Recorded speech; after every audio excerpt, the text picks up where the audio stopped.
Here, I'm becoming who I want to be. Here, I am looking toward my future. Here, we learn from our failures so that we may soon succeed. Here, we're passionate about learning and trying new things every day.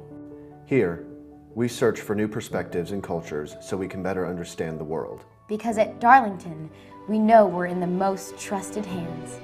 As we discover new passions and learn more about ourselves through academics, Athletics, fine arts, and service to our community, we show our versatility as we choose different pathways to our goals.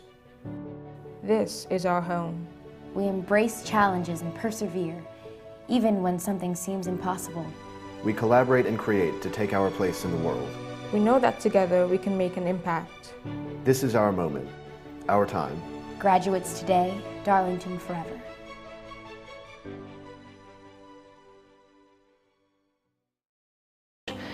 They are super knowledgeable about the market in Rome, whether it's home buying, rental homes.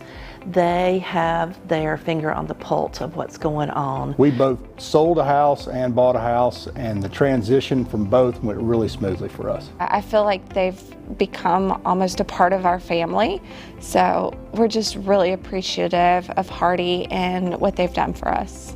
All their team put together, from maintenance to management to sales, I can't really say enough about them. I'd highly recommend them to anybody coming to town or living in Rome looking for investment properties or homes to buy. I'd like to wish the Darlington football team a great season. Go Tigers! Go Tigers!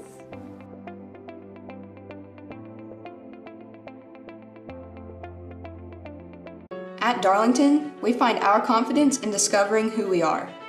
In the classroom and on stage. The opportunities are endless. Our creativity knows no bounds as we take risks, explore opportunities, and stretch our minds. Together with our teachers, we use what we've learned to create beauty, to tell stories, to inspire. We discover new passions while allowing existing ones to flourish. We know that we can do anything, be anything, achieve anything. We give our time to something greater than ourselves. Whether we're sketching, singing, writing, or acting, we find new ways to express ourselves and share our talents with the world. We know that our ideas and contributions matter, and we take great pride in that. Because today, because today, because today, because today, because today, tomorrow, forever. We're Darlington Tigers.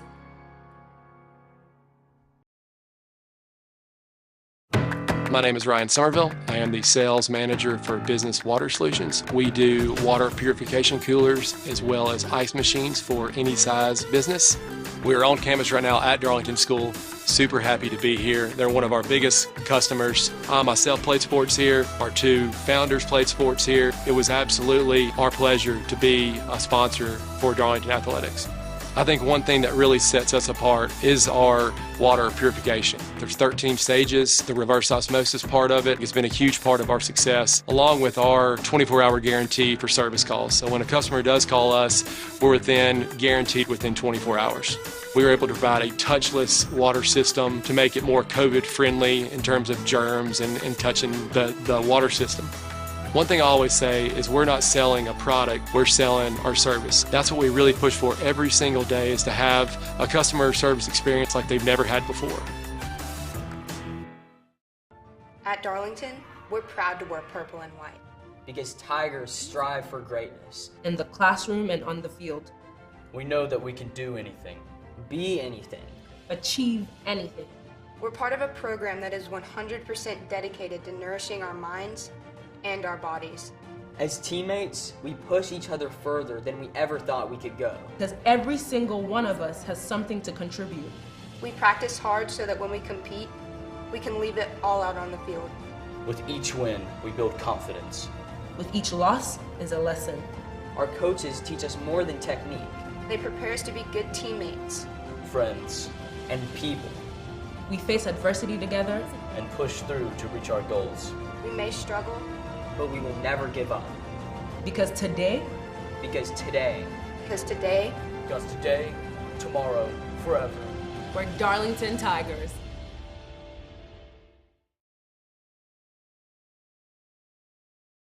Shop for your next car, truck, or SUV at Riverside Auto Group. Check out riversideautogroup.com today to browse their selection or visit with them in person at Riverside Chevrolet Buick GMC in Rome, Riverside Toyota in Rome, and the all-new Riverside Buick GMC Cadillac in Cartersville. Locally owned and operated by the Welburn family since 1974. That's Riverside Auto Group. Visit riversideautogroup.com.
Welcome in, everybody, to Chris Hunter Stadium, where we get you ready for the first round of the GHSA playoffs here in Class A Division I. I'm Matt Davis. Along with me is Ian Griffin tonight, and we are getting ready for your Darlington Tigers at 10-0, 6-0 in region play. Just capped off undefeated season and back-to-back region championships last Friday right here at Chris Hunter Stadium. Well, they're getting ready to take on Athens Christian Eagles, coming over from Athens, Georgia, just down the road from the Georgia, of course, the University of Georgia. So this should be a fun night, getting the playoffs started tonight, and it's hard to believe that it's already this time of the season. Yeah, it really is, but a great season for the Darlington Tigers.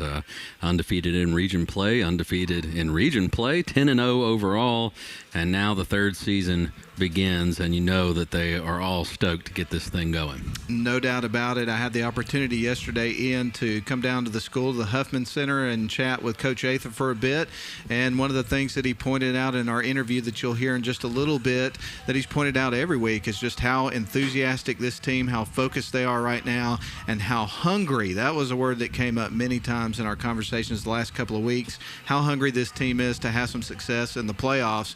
And so they're not done in terms of playing football this year. They want to keep this thing going as long as they possibly can. And you got a lot of seniors on this team, so this is going to be their last ride in the playoffs, so they want to make sure they can keep it going as long as possible. Yeah, they got to celebrate here in front of the home crowds, and they'll raise a banner for what they've done here. They won a region championship. That's a big deal in itself. But the hard work they put in the offseason and all the way through the regular season has got them poised to make a deep run into the playoffs. You don't want to get ahead of yourself, but you've got these two games at home. And I think the road in front of the Tigers is something they can navigate, and they'll take it one game at a time, one play at a time. That's the mentality that Coach Atha has instilled in them, and obviously that focus he talks about, I think it's rubbed off. No doubt about it. And, of course, one of the things that's been on everybody's mind the last couple of days is the weather, and it really looks like the weather's going to cooperate for this football game. The bad weather got out of here a few hours ago, and being that they, of course, have the nice turf field here, drains well, it doesn't look like the weather's really going to be potentially a factor in this football game. Yeah, not at all. The field turf certainly helps in this situation, and we never had just a deluge of rain. Last night it rained pretty hard, and this morning, but it's been a bit of a drizzle the rest of the day, and it filtered its way out just around 3 or 4 o'clock, so the stands are wet. I can't tell if the field is. No, the field's looking pretty good, it appears. I hadn't walked down there, but just looking at it under the lights, it really looks like it's dried off pretty nicely. So we'll see what happens. But I do want to take care of some housekeeping before we go to our first break. We are going to hear from Coach Atha in our next segment, but we do like to let you know that the Georgia High School Association is a voluntary nonprofit organization which is composed of over 450 public and private high schools. The GHSA administers regulations for region and state competition in 19 sports and 2 activities. Founded in 1908, the GHSA strives to promote good sportsmanship, participant safety, and fair play among its member schools. And for more information, you can visit ghsa.net. Follow @OfficialGHSA on Twitter, Facebook, Instagram, and YouTube. And I guess eventually they'll add to that list with what other social media platforms pop up that you got to deal with. I think I'm limiting it to Facebook and Twitter TikTok, myself. ping pong, rigmarole. Who knows what they'll call them in the future. I have no idea, but I'm staying put. The Georgia High School Association would like to thank its corporate partners for their valuable support of high school athletics and activities. Georgia Farm Bureau Insurance, Georgia Electric Membership Corporation, Gatorade Wilson, BSN Sports, Atlanta Hawks, Mizuno, Atlanta Braves, Subway, Sports Medicine South, Atlanta Track Club, NFHS, Regions Bank, Max Preps, GoFan, and Georgia Public Broadcasting. Now that we've got that out of the way, we're going to send it back to the studio for about a 3.5-minute timeout. And when we come back, we're going to hear from head coach Tommy Atha of the Darlington Tigers in just a few minutes right here on WLAQ and also the Darlington School video stream provided by Northwest Georgia Media. We'll be back.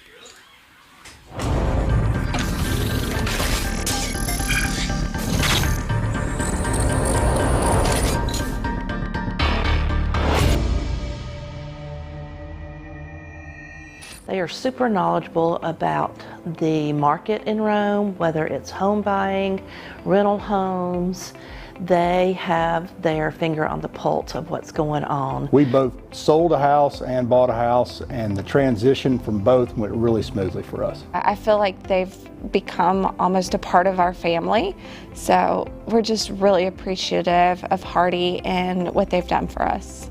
All their team put together, from maintenance to management to sales, I can't really say enough about them. I'd highly recommend them to anybody coming to town or living in Rome looking for investment properties or homes to buy. I'd like to wish the Darlington football team a great season. Go Tigers! Go Tigers!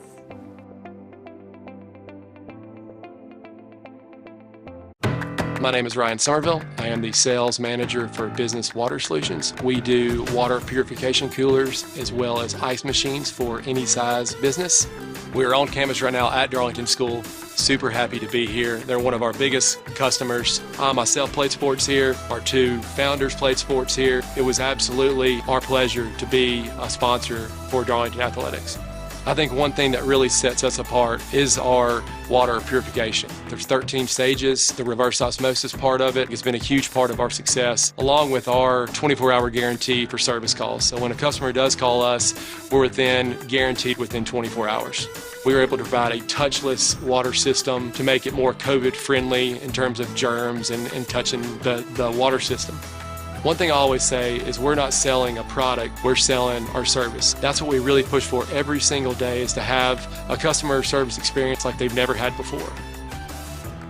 Shop for your next car, truck, or SUV at Riverside Auto Group. Check out riversideautogroup.com today to browse their selection or visit with them in person at Riverside Chevrolet Buick GMC in Rome, Riverside Toyota in Rome, and the all-new Riverside Buick GMC Cadillac in Cartersville. Locally owned and operated by the Welburn family since 1974. That's Riverside Auto Group. Visit riversideautogroup.com.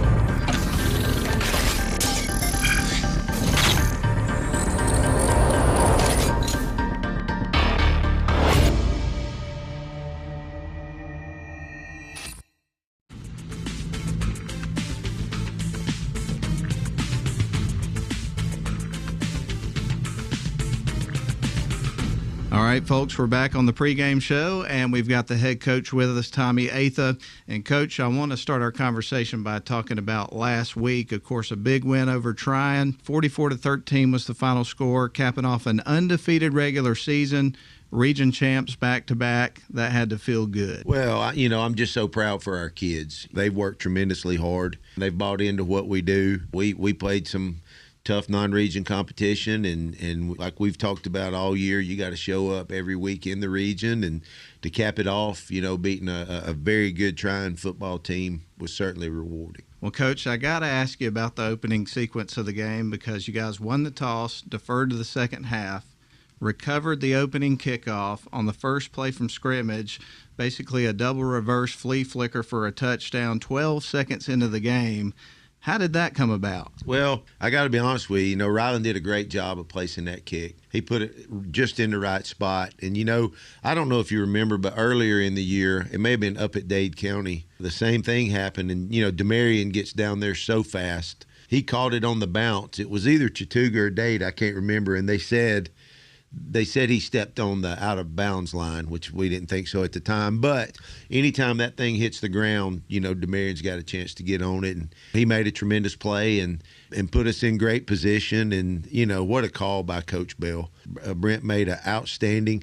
I'll be honest with you, that's not one you write down on your script for the openers. We'll meet each week, and I'll ask him, what do you like going in? What do you like early? I don't know that the double reverse pass was on the script, but hey, it was the right time, and he made the right call, and, man, what a great start.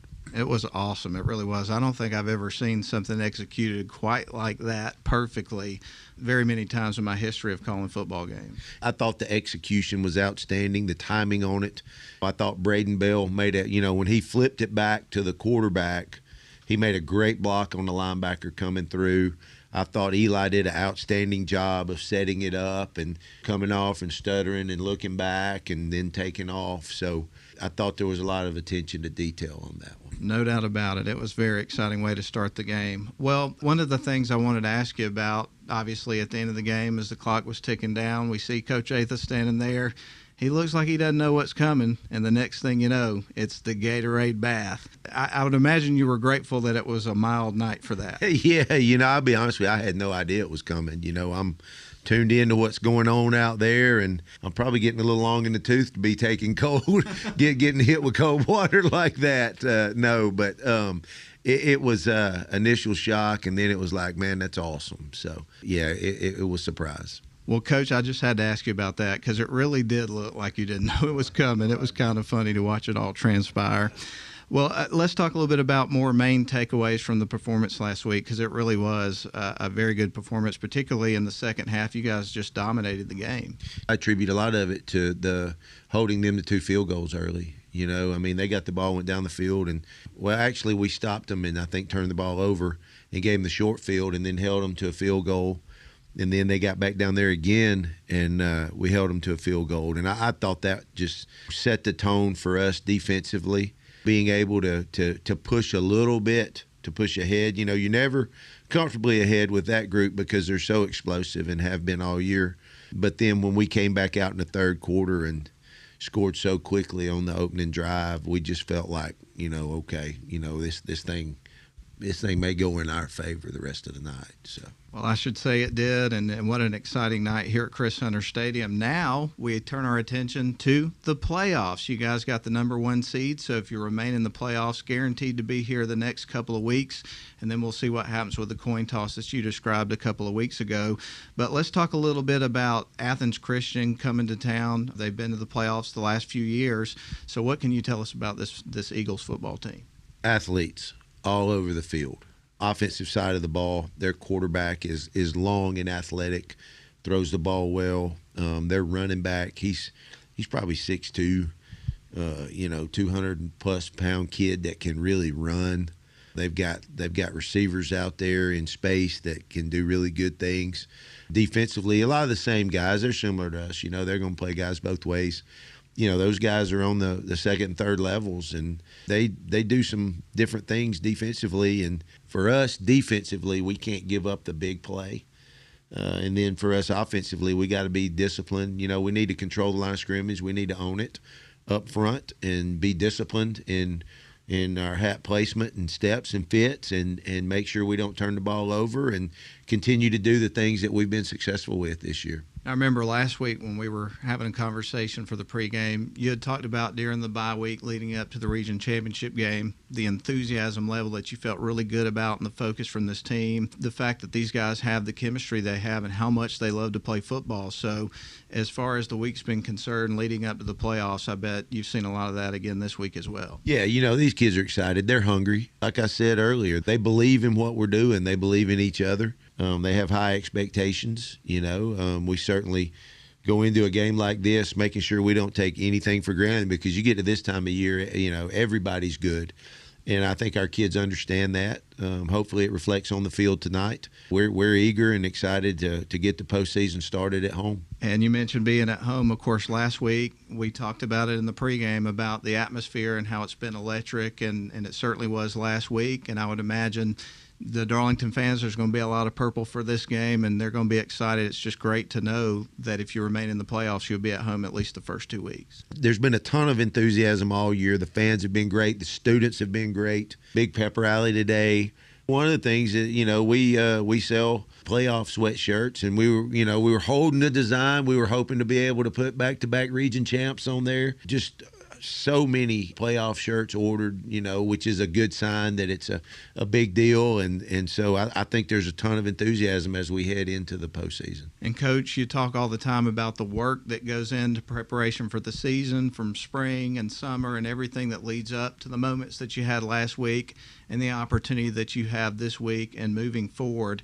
So I bet it's been a lot of fun as a head coach and for the rest of your coaching staff to watch these kids and the success that they're having this year. I don't mean to be redundant, but we talk about wanting to be so much better in November than you are in September, and we feel like we've done that. We feel like we've improved every week. And again, there's no such thing as mistake-free football. There's always room for improvement. And, we've tried to hone in on those things this week and in our preparation, and we still feel like our best football is yet to be played. Well, Coach, I think that's a good place to wrap up our conversation. And with that said, ain't nothing like a Tiger on a Friday night. You got a home game to start the playoffs. It's got to feel great. Amen, Matt. Thank you so much. It's always a pleasure. That's going to put a wrap on our conversation with Coach Atha here as we get ready for round one of the playoffs. Athens Christian comes calling. It's your Darlington Tigers facing the Eagles tonight, and we'll be back for it in just a little bit. Toe meets leather at 7:30, and we'll be back with you.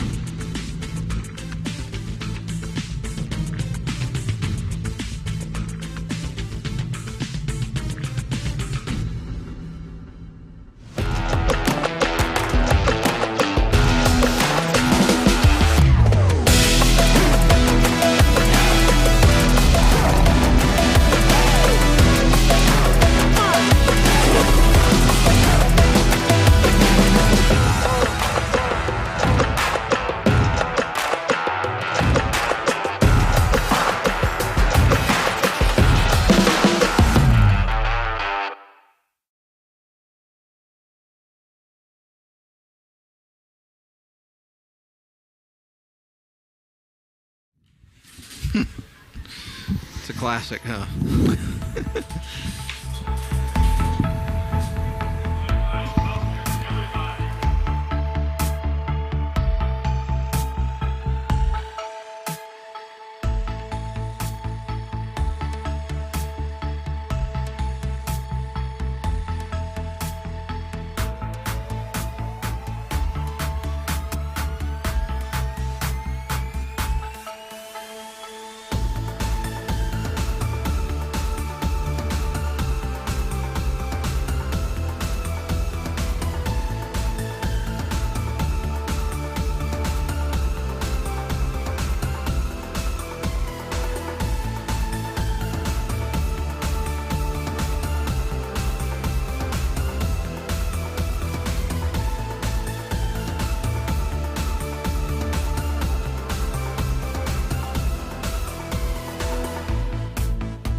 get ready for the Darlington Tigers to start their journey in the GHSA playoffs. This is round one, Ian, against Athens Christian. It all starts here right at Chris Hunter Stadium, and the name of the game at this point of the season is win or it's over. I mean, it's pretty much that simple. It's a survive and advance scenario from here on out. It sure is. So that impotence on and focus on winning, taking it one play at a time.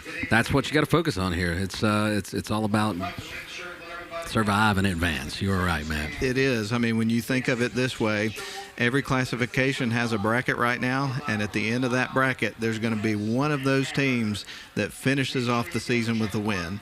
And certainly we know which team we hope that's going to be. You never know, but this is a really good football team with the Darlington Tigers, and hopefully tonight is just the start of something very special, and it's just a week-by-week kind of thing. Yeah, no doubt about it. I feel like this Tigers team has something special about them. I think a lot of people around the region feel the same way. So that journey starts right here at Chris Hunter Stadium tonight. Well, let's talk a little bit more about these teams. We'll start with your Darlington Tigers. We mentioned to you earlier, 10-0 regular season, 6-0, won the region, back-to-back region titles.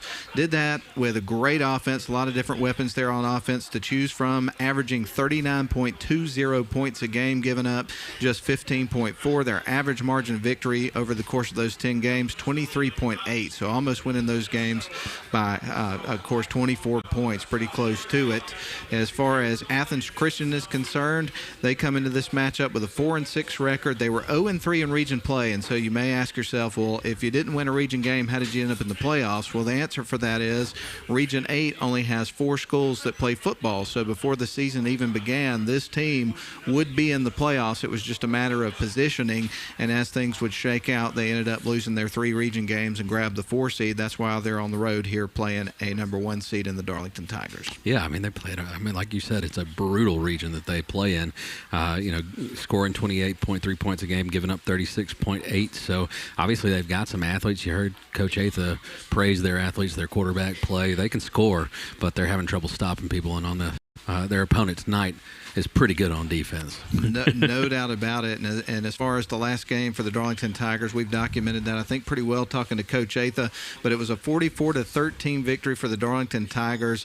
And I just keep going back to the opening sequence of that game. Never seen anything like it. It was an absolute beautiful thing to watch transpire. Darlington would recover the opening kickoff of the game.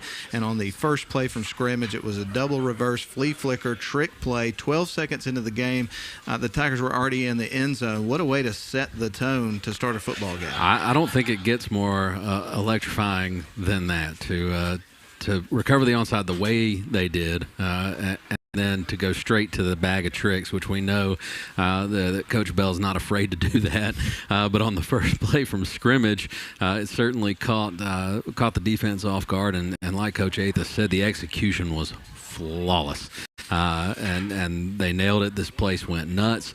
But we talked about this at halftime of the game last week. Tryon fought back. Tryon had it at 7-6. After that, they survived that wave of emotion, and it was really a close game in the first half. Darlington scored late to take a 2-possession lead, and then the third quarter happened. And an absolute explosion, which we've seen that from Darlington. They can score in bunches. They really can, and I think we'd be remiss kind of getting away from football for just a little bit. Obviously, today is a special day here for our country and the world, for that matter, and that, of course, November the 11th, Friday, November the 11th, today is Veterans Day. So we want to take this opportunity to thank those veterans out there that help protect our freedom, make our country a safer place, and the world a safer place, for that matter. We certainly appreciate them, and this one kind of hits close to home for me and a lot of people, Ian, because both of my grandfathers were World War II veterans that served in the Pacific, and so on Veterans Day, they haven't been with us, either one of them, for a long time, and I just think about them on this day and all the other veterans, and we just want to take this opportunity to honor them and thank them for making us, our country the way it is, and living in a free country, and like I say, a safer place to live. Yeah, absolutely. They deserve more than a day, but I'm glad they get this day. Indeed, man. Well, we're going to have the captains making their way out onto the field here in just a little bit, and we'll have the coin toss and get things rolling. So we're going to take another breather because we're getting ready to have a lot of fun. Toe's going to meet leather in just a few minutes here from Chris Hunter Stadium. So let's take a 3-minute break down the line. 3-minute break here on WLAQ, and also the video stream. We'll come back. We'll give you the captains. We'll give you the results of the coin toss, and we'll get you ready to go. And I just got a text message from Steve Conrad. I bet you can guess what he's told us to do. Buckle our chin straps? Yes. Okay. We need to get those chin straps buckled because it's about to go down at Chris Hunter Stadium. We're going to send it back to the studio for 3 minutes. We'll be back. They are super knowledgeable about the market in Rome, whether it's home buying, rental homes. They have their finger on the pulse of what's going on. We both sold a house and bought a house, and the transition from both went really smoothly for us. I feel like they've become almost a part of our family, so we're just really appreciative of Hardy and what they've done for us. All their team put together, from maintenance to management to sales, I can't really say enough about them. I'd highly recommend them to anybody coming to town or living in Rome looking for investment properties or homes to buy. I'd like to wish the Darlington football team a great season. Go Tigers! Go Tigers!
Stadium, the Darlington Tigers are about to dart out of the inflatable tiger. Here they come, folks, being led by Gus Gamage with the American flag here on Veterans Day night. And, man, the Tigers look ready to roll. A lot of enthusiasm coming out of the tunnel there. Do want to let you know who the captains were for tonight. We'll start with Athens Christian. You got Navy Curry, also DJ Walker, Antonio Finch, Titus Cummings, as well as Jaden Johnson. For your Darlington Tigers, it was Highland Thomas, Eli Thompson, as well as Ari Levy and Gus Gamage. Darlington would win the toss. They have deferred to the second half. So, Ian, we're going to see this Athens Christian offense to start the football game. Yeah, I love getting the extra possession if you can. That's my favorite move when I play on the PlayStation, man. It's tails never fails, and I'm kicking the ball off so I can get that extra possession. Darlington's going to try to go out there and execute that here with their defense, which has been excellent all season. As we get ready to roll in, I do want to mention the video crew tonight. Press box cams, Noah Travis and Thomas Patterson. Graphics tonight, Uta Patterson. Replay, Nathan Patterson. Director, Mike Garrett. And then the gopher, the most important one out there, Clara Patterson, keeping everybody in line. So they always do a fantastic job, and I always enjoy getting the opportunity to go back and watch the videos and just see the awesome things they're doing with that. It's really tremendous. I know Darlington's excited about that. Absolutely. So we've got a couple of men back here for Athens Christian. We're just about ready to go here. It is the start of the GHSA playoffs, round 1, Class A Division 1. Brand new classification this year, and it feels a heck of a lot like the old AA. It really kind of does. The Tigers have got it teed up and ready to roll, and it's going to be Thomas Bethel kicking it off here to open up this football game. And a lot of times when we see him kick it off, you see it sail into the end zone. Let's see what he does here. And it's going to be dropping in at about the 4-yard line. It'll be brought up at the middle of the field, and he is going to be brought down at about the 20-yard line. So good coverage there by the kickoff team, and it's going to be average field position here for Athens Christian as they get ready to start the first possession of the game. And I got to tell you, folks, it is hard to see those yellow numbers on those white jerseys. I think that was 10 Titus Cummings. I think so, Matt. I'm with you. That's going to be tough. They are outlined in black, but it's faint.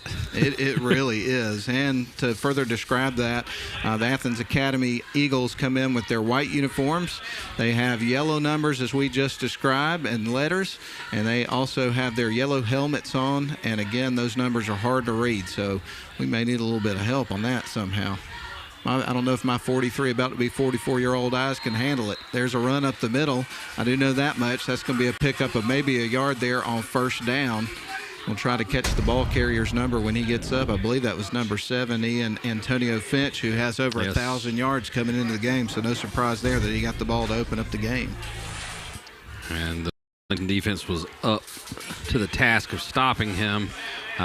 Excellent defense there as the Eagles tried to pop a run on their first play from scrimmage. Navy Curry is their quarterback. This is going to bring up 2nd and 8 after a 2-yard pickup from the 22-yard line. Eagles on their side of the field. First possession of the football game. Started the playoffs here at Chris Hunter Stadium. Going to send 2 wide receivers to the far side, 1 to the near. Curry drops back. Is going to swing it out to the right side. They find a little bit of room. The defense gets there after a short gain of about 2 yards. And they tried to set up a screen there out on the perimeter. But just well executed there by the defense. Joel Lowenberg sniffed that out and was able to get through and tackle, holding him to a short gain. I think the receiver on that play might have been Onik Banjo, but again, it's hard to see these numbers. But this is going to be a shotgun formation, 3rd down and 6. Ball is on the 24-yard line now. As we get ready for Curry to take the snap, he'll turn, handoff, tries to bounce out to the near side, and all over him was Highland Thomas, bringing him down. That was a big-time hit. It sure was, Matt. They were all over that when they tried to sneak a run in to get the first down. Ended up losing 4 yards on the play. So that drive was 3 plays and netted 1 yard. And it's punting time for the Eagles, and this Darlington offense is ready to take over. But before they get that opportunity, look out for Eli.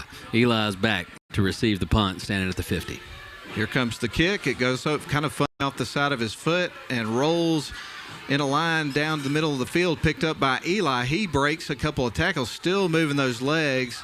But after all is said and done, it's going to be great field position for the Tigers after a short punt return. Yeah, very strange punt. I mean, that was not I wouldn't classify that as a rugby punt, but it was a line drive worm burner. That's the best description I can give you, as it just rolled along the ground. Eli had a hard time wrangling it and made a few guys miss, but good starting field position for the Tigers' first drive as they will start at the 44 of Athens Christian. So the Tigers at the line of scrimmage with 9:43 left to go here in the first quarter. Athens Christian goes 3 and out on their first drive, so obviously we're scoreless at this point of the football game. Going to have 2 wide to the near side, 1 on the far side here for the Tigers. Jack Good in at quarterback has them lined up in the gun with Demarion Floyd flanked to his right. He'll turn, hand it to Floyd. runs up the middle, finds a seam, and he is able to get about 4 yards there on that first down. We'll see where they mark forward progress, but a good pickup on first down for the Tigers. Yeah, you'll take that all day. 4 to 5 yards on the first down. He got all of 5, and the offensive line got a great push on that first snap. So 2nd and 6 from the 40 for the Tigers from the gun. Good, rolls out to the right, puts the ball in the air, and it's going to be batted down by the defense of the Eagles. It's going to be incomplete. Well, that was into a lot of traffic. You had one Darlington receiver.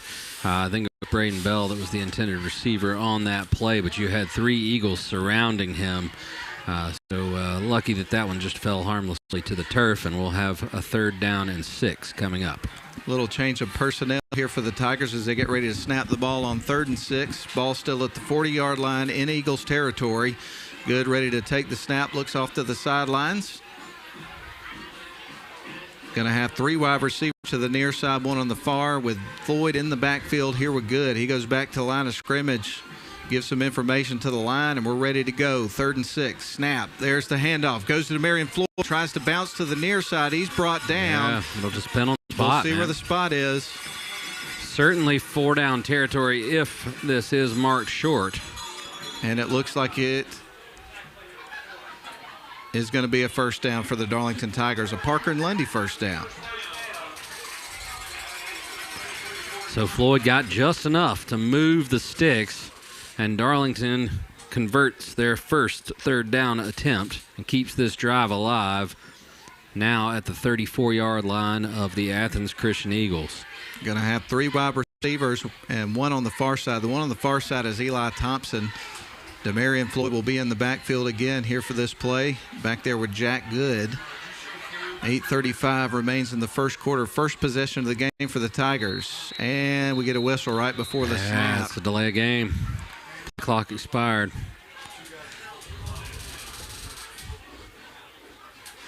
So that'll back them up 5 yards before they snap it with this fresh set of downs, setting up a 1st and 15 with the ball back at the 39-yard line in Eagle territory. Darlington is wearing their purple jerseys tonight with white pants, white letters and numerals, and of course that beautiful purple tiger paw on the helmet and the stripe down the middle.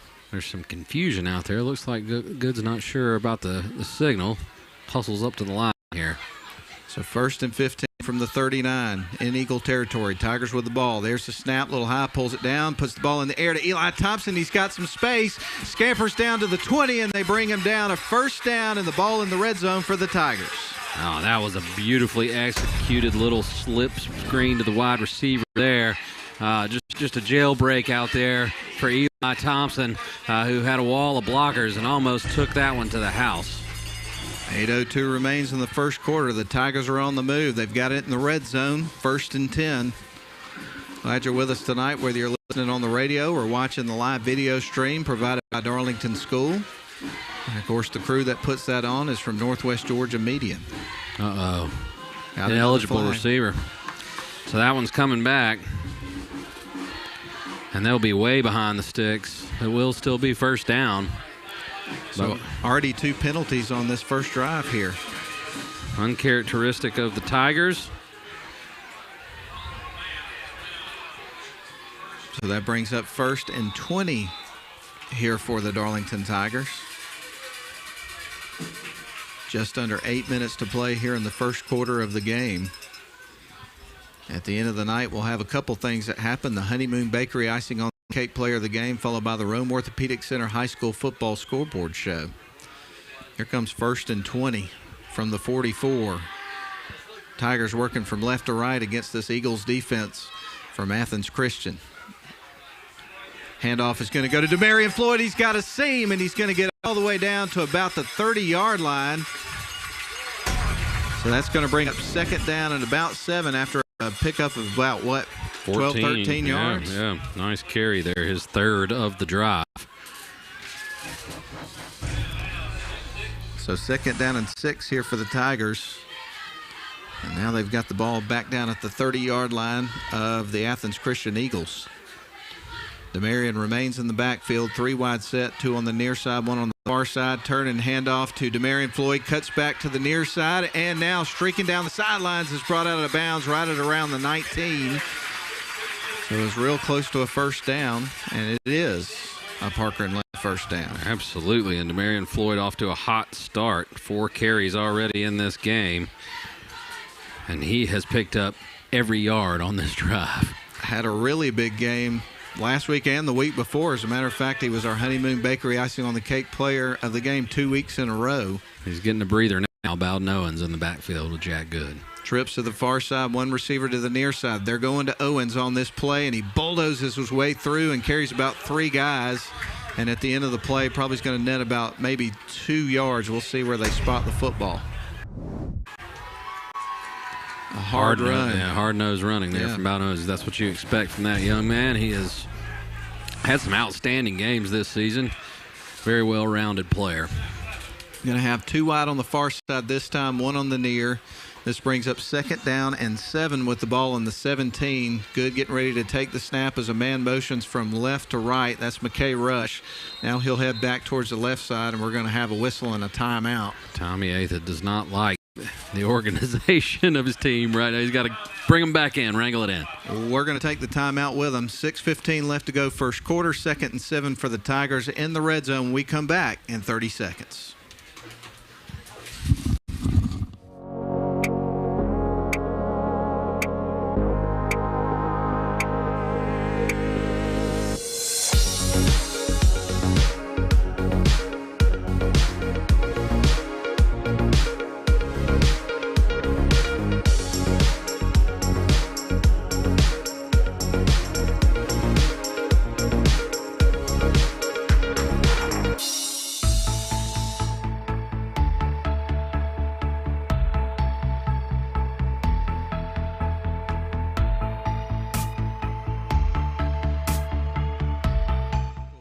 Playoff action. Your Darlington Tigers playing at home tonight at Chris Hunter Stadium. Coming out of the timeout, they have 2nd and 7 with the ball at the 17-yard line of the Athens Christian's Eagles. This is the first possession of the football game for the Darlington Tigers after Athens Christian went 3 and out. This is going to be from the pistol, a couple of wide to the near, 1 to the far side. They're going to pitch it over to Demarion Floyd and run a sweep to the near side, but not a lot doing on that. Yeah, they ran right into the teeth of the defense there. Had that one, they just called the perfect play there. That's like hitting side A on mobile and having it perfectly timed. They pitched it right at those guys, so it'll be a 3rd and 7 here. Actually took a loss, so that's going to bring up 3rd and 9 after they dropped 2 yards on that play. McKay Rush back out on the field. Joel Owenberg comes off, so it looks like we're going to have Eli Thompson split far to the left.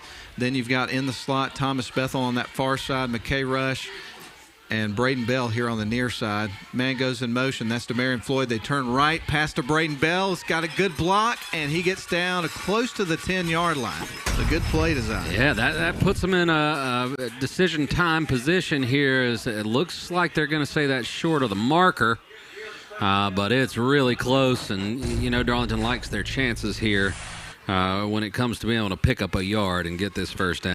Looks like they are going to go for it. Well, let's see what they dial up here for 4th and 1 with the ball on the 11. They go to that heavy set in a power formation. They turn, hand it off. Bowden Owens has got it, and he's going right into the end zone. Not only did they get the yard to get the first down, but they got the points, an 11-yard run, and the Darlington Tigers have scored the first points of the football game on that run from Bowden Owens. The door just opened up there on the offensive line. It sure did, and a run-heavy first drive from the Darlington Tigers. Jack Good attempted 3 passes. 1 was called back because of a penalty. He had a completion, 1 incompletion, and the rest of it was 7 carries, 5 of them from Demarion Floyd and 2 from Bowden Owens. That one on 4th and 1, and that happens on those 4th and short yards. It sells out to stop the yard, and they give up the big play. So Darlington on the board first. Ryland Scott on for the point after, and if he can tack this on, we're going to have a 7-0 ball game.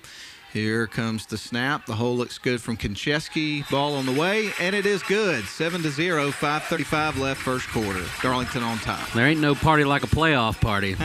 And Matt, this celebration is brought to you by La Scala Mediterranean Bistro. Call them for all your celebratory needs. La Scala says go Tigers. I'm with you 100% on that, Ian. Nothing like the postseason. We're glad to be with you tonight on WLAQ and also the live video stream. And the Darlington Tigers are up 7-0 here. And I tell you what, those first two drives ate up a heck of a lot of that first quarter, didn't they? Yeah, absolutely. Darlington with the penalties, that extended. It was a 7-play drive, or an 8-play drive. Matt, again, 7 runs and one pass. I think I got that wrong, actually. It's 9-play drive, 44 yards, and a touchdown. But most of it was on the ground. And the clock just kept running despite those penalties that backed him up. Had him in a 1st and 20, but then they handed it off to Floyd, and he got 14 of it back. So no harm, no foul, I suppose. No doubt. And, of course, Demarion Floyd came into the night with 1,119 yards. That's how what many he had touchdowns? In the regular season. I don't know. I couldn't find that number. A bunch. That's going to be a long kickoff that sails into the end zone off the boot of Thomas Bethel. Automatic touchback, going to make them go 80 yards if they want some points on this drive. And Darlington has started fast all season. The first quarter has been good to them, and they're going to try to do the same thing here. If they could get some separation and make it a nice, relaxing night at Chris Hunter Stadium, I don't think they'd mind. I'm with you 100% as usual. And I got to tell you, Ian, as far as weather for football games, this is great tonight. Of course, we had a lot of rain throughout the overnight hours and then, of course, throughout the day today. But the field conditions look fantastic. It was about 67 degrees when the game kicked off. So this is a nice November evening. It sure is. Shotgun formation with a couple of wide receivers on the far side with everybody else in tight here as Athens Christian starts their second drive. Quarterback's going to have to tuck and run, and he's going to be brought down by 2 Tigers. And, of course, you got Gatlin Hancock, and I believe, was that Bryant Powell as well? Yeah, Bryant Powell was the first one to get there. When Navy snuck through the line there, it was Bryant Powell that gobbled him up. Looks like no gain, so that brings up 2nd and 10. After that quarterback run there for Navy Curry. So they'll start this play where the last one started at the 20-yard line. 2nd and 10. There's the snap. Drops back. Curry puts the ball in the air on a screen pass. Finds some room up the middle. Bulldozes at the end of the play. And he is going to get about 9 yards and a pickup there for Isaiah Onigbanjo. I hope I said that right. And a well-executed screenplay by the Eagles there, just shy of the first down marker. They marked it. He got it. Oh, he did get the I thought first he was down. going to be short about a yard, but that's not the case. So the chains are moving for the Eagles. They're going to line up with everybody in tight in a power formation. Man motions off to the right side of it. Curry is getting ready to take the snap. He's going to hand it off. They will run the football off to the right a little bit and pick up about 3 yards on that first down play. And I'm screening him trying to get his number. I believe it was 70, and I think it was Antonio Finch. Yep, that's who it was. They went off tackle with that run. And 3 yards in a cloud of dust will get the job done if you can do it consistently. So the Tigers are going to make some personnel changes here for this next snap. It's going to bring up 2nd and 6. Eagles with the ball on their own 34, trailing 7-0 to your Darlington Tigers.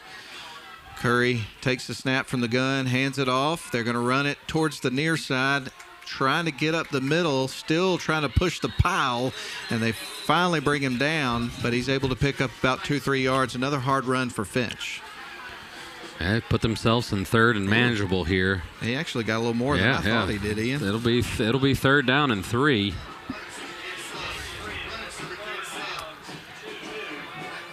As the Eagles try to come out and extend this drive. They'll line up under center in their power set. Navy Curry takes the snap. He's going to hand it off. They'll try to run it up the middle, and a wall of Tigers. Were they able to stop his forward progress? I think they may have stopped it. The far side official, where he is, they're a good 1.5 yards short. Mm-hmm. Yep, he's going to be short, so they've got to make a decision here. Yes, they do. And it looks like they're keeping the offense out on the field there, Ian. Gutsy. Yep. Very gutsy. Quarterback under center. They may just try to draw the Tigers offside and then eventually punt regardless, but we'll see. Curry, it looks like that's what they're trying to do. Curry remains under center. Getting ready to take the snap. He's going to take the snap. They will go for it. And that's going to be close. It really is. We'll see where they're moving the chains. Far side officials waving them forward. So Darlington's converted on their only fourth down attempt, and the Athens Christian Eagles have also converted their gutsy call there. Man. Scared money don't make money, I guess, but to go for it on your own 39-yard line in the first quarter is that's guts. So the Athens Christian Eagles have moved the chains on a fourth down conversion. They've got 3 wide receivers to the near side, 1 on the far side. Curry drops back, looking to throw, ball in the air, and it's going to be complete. He's able to haul it in. The defense was on him and grabbed a hold of the ball, but hanging on with it there was Isaiah Onigbanjo with great hands. Yeah, it was a nice-looking throw there. He sat there and good delivery. He threw it into a crowd of Tigers, but an excellent catch. So that's a 6-yard gain there on the pass play, bringing up 2nd and 4. Ball on the 46 here for the Eagles, moving right to left. If you happen to be listening on the radio tonight, so get ready for Curry to take the snap. He'll turn, hands it off to Finch. He will drag about 2-3 guys with him, and I believe he got the first down. We'll see where they mark it, but from this angle, it looks like he got it. Yeah, depending on the spot, I think that is a first down. They're going to mark him short. Yeah. Well, they've already gone for it once on 4th. This is a 3rd and a half a yard here. And I tell you what, this Curry kid is long enough to just fall forward and get the first down. Curry getting ready to take the snap from the gun. He's going to have a wide receiver, a couple of wide receivers to the far side, 1 on the near. And here comes the snap, and it's going to be a handoff. Got it. And he got it. And they went Wildcat that time, Matt. They had DJ Walker taking the snap. And they handed it off to Finch, and he's able to get the R plus. I tell you what, Athens Christian doesn't have it. I mean, you look across the sidelines, there's not many players standing over there waiting in the wings to come in, but the guys they do have on the field are some serious athletes. They really do. They've got some very athletic kids on this football team. That's one of the things that Coach Atha was very quick to point out in the pregame. There's the snap. They're going to snap it to DJ Walker again, puts it in the air, connects with a receiver, and they pick up about 8 yards, trying a little different scenario here on this drive, and it's working. Who is the receiver there? I did not catch the receiver there, Matt. Oh, it was Bryson Campbell, number 11. But, we've seen Navy Curry do just about everything on the first few series of this drive, but now DJ Walker's coming in, and it's not just a Wildcat scenario. He can throw it, too. Here comes the snap. Well, getting ready for the snap on 2nd and 4 with the ball at the 42. That's going to be the end of the first quarter. Wow, that went by in a flash. It really did. Well, I tell you what, folks, here at the end of the first quarter, it's Darlington 7, Athens Christian 0. We're going to swap sides of the field and then come back to you in 1 minute. We'll be back on WLAQ in the live stream. Interesting.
Eagles have the football now working from left to right. They've got 2nd down and 4 at the Darlington 42-yard lines.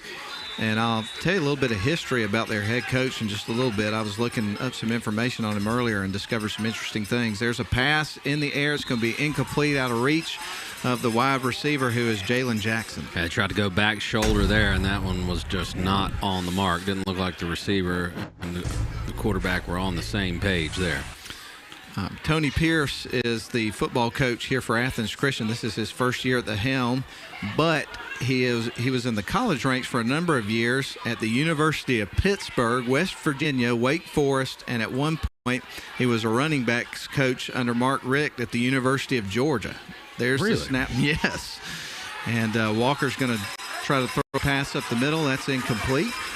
Excellent defense there. Gatlin Hancock putting some pressure on the quarterback along with Bryant Powell. And that's going to force a 4th down and 5. And I believe we're going to see the punting unit come out. It certainly appears that way at this point in time. So 11:52 remains here in the second quarter. Darlington leads at 7-0. They bring out the punt team. Going to have Eli Thompson standing at the 10-yard line on the near hash. There's that rugby-style kick. It is picked up by Eli at the 10. He'll bring it out. He's at the middle of the field. He's got a head full of steam. He's across midfield. Nobody's going to get him, folks. 30, 20, 10, 5. He's running so fast I can't keep up. Touchdown, Darlington Tigers on the punt return from Eli Thompson. Oh, my goodness. What was that, 90 yards? 90 yards. I believe he fielded that at the 10. I'll try to catch it on the replay. But special teams coming home for the Darlington Tigers. They've played so well in all 3 phases of the game this season. And once again, Talon Shire, we don't see him on the field. He's been so great all year returning punts and kickoffs. He goes down, it's next man up, and Eli Thompson just made a few really good moves early in that run and then just turned on the afterburners. He really did. I can't wait to get another look at that one. And we get ready for the extra point here from Ryland Scott. If he can tack this one on, it'll be a 14-0 football game. Glad you're with us tonight on WLAQ and also the live stream. Always a pleasure to be with you on Friday nights. And it's great to see the Tigers cap off a 10-0 season last week with a region championship and now in the playoffs, and hopefully getting started with a special run here in the playoffs.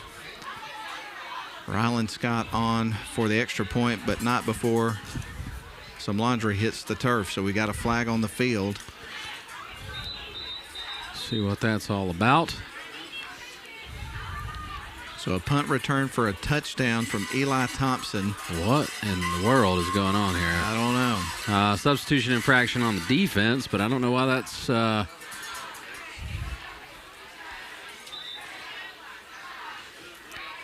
interesting. Going to have some Georgia Tech football for you tomorrow. Georgia Tech playing down at the Flats against Miami. And that game kicks off at 3:30 on WLAQ from the Georgia Tech Radio Network. Battle of 4 and 5 powerhouses. It'll be a good game, huh? Yeah, should be. Miami has had some serious struggles. They got thumped by Duke. They got worn out by Florida State last week, 45-3. And last night, the best quarterback in their class flipped to the Florida Gators. Haven't been a good week for the Miami Hurricanes. Hopefully that continues. It kind of surprised me. I thought they were going to have a pretty good season this year. And I thought Cristobal would do a good job. I know he's only been there for this season. Just There's 1 year. Still time, but that quarterback, was his name, Van Dyke? Yeah. He's been hurt. He won't play tomorrow. But they've got a young guy that played down at Lowndes County, Jacuri Brown. I don't know if you saw him play at all. He's a heck of an athlete. I think he may get the start tomorrow. Young guy, so we'll see how Tech handles that. But it should be a good game. So the Tigers run back out on the field to try to get this extra point. Looks like they're going to go for 2 this time. There's the snap. Turns, hands off. He's in there, and they will grab it. Bowden Owens is going to go in standing up, and that makes it a 15-0 football game. It sure does. So they took the penalty. I guess that was half the distance to the goal. And they decided to go for 2. And it's a 15-0 Darlington lead. The offense didn't get to see the field. Athens Christian had a really good drive going, 10 plays. They were in Darlington territory. They opted to punt, and they went with that rugby-style kick instead of kicking it and trying to pin them. They're inside their own 10, and Thompson was able to get his hands on the ball. And we all know what he can do when he gets the ball in his hands. He's an electric player, and what a big play for his team with a 90-yard punt return for a touchdown. Ian, the winner of this game tonight is going to face the winner of another game going on this evening between the Mount Pisgah Christian football team going up against Jasper County. And, of course, we went to Mount Pisgah a couple of years ago with the Darlington Tigers. They picked up a road victory in the playoffs. You remember that? I do. Yeah. I do. And we've got some scores from around the region. A lot of teams in playoff action. It's really exciting time of year for everybody in Northwest Georgia. It really is. And I got a score update from Jeff Gable, who's calling the model game. He said that game's tied at 7 apiece between them and Union County. That's going to be end over end. It'll be fielded at the 5 and brought out here for the Eagles. They will run it towards the far side of the field. And, I mean, that kid's got some pretty fast wheels. He gets out to about the 25 before they're able to haul him in. Yeah, had a chance there to spring the return. He'll be down at the 25-yard line, and that's where Athens Christian will start their third possession. And I believe that was Titus Cummings on the return there. Still battling with these numbers. They are tough to see, Matt.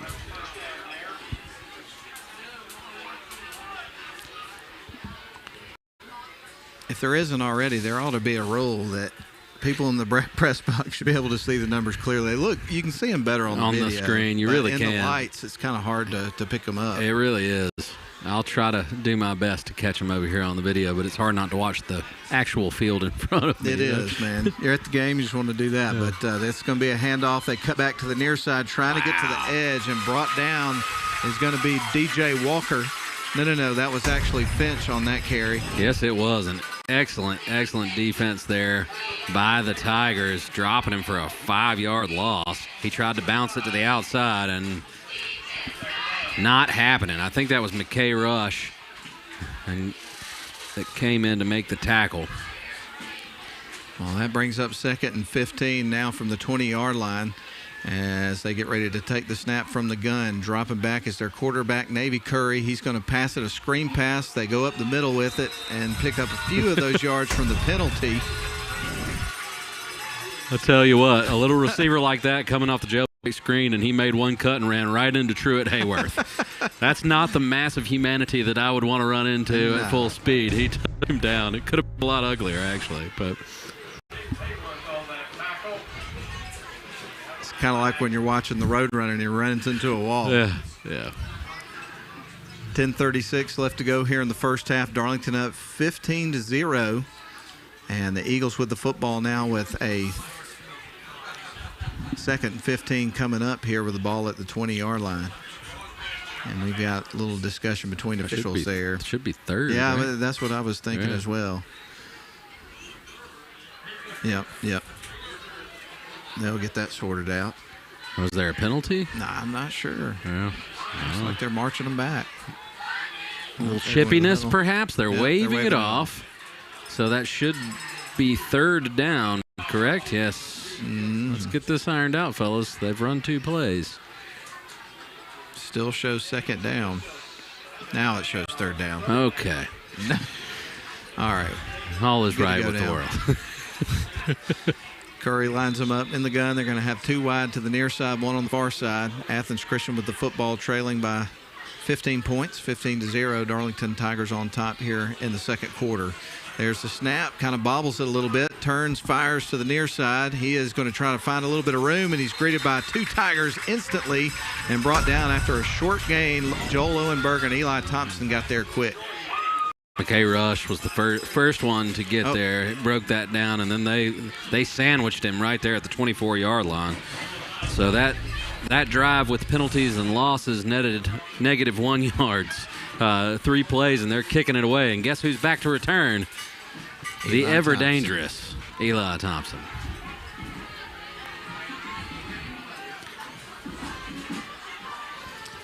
There's the kick, and that one's going to go bouncing out of bounds at about the 45. Yeah. Hard to believe. There's 9:42 left in the 2nd quarter here, Matt. This is only Darlington's 2nd possession on offense.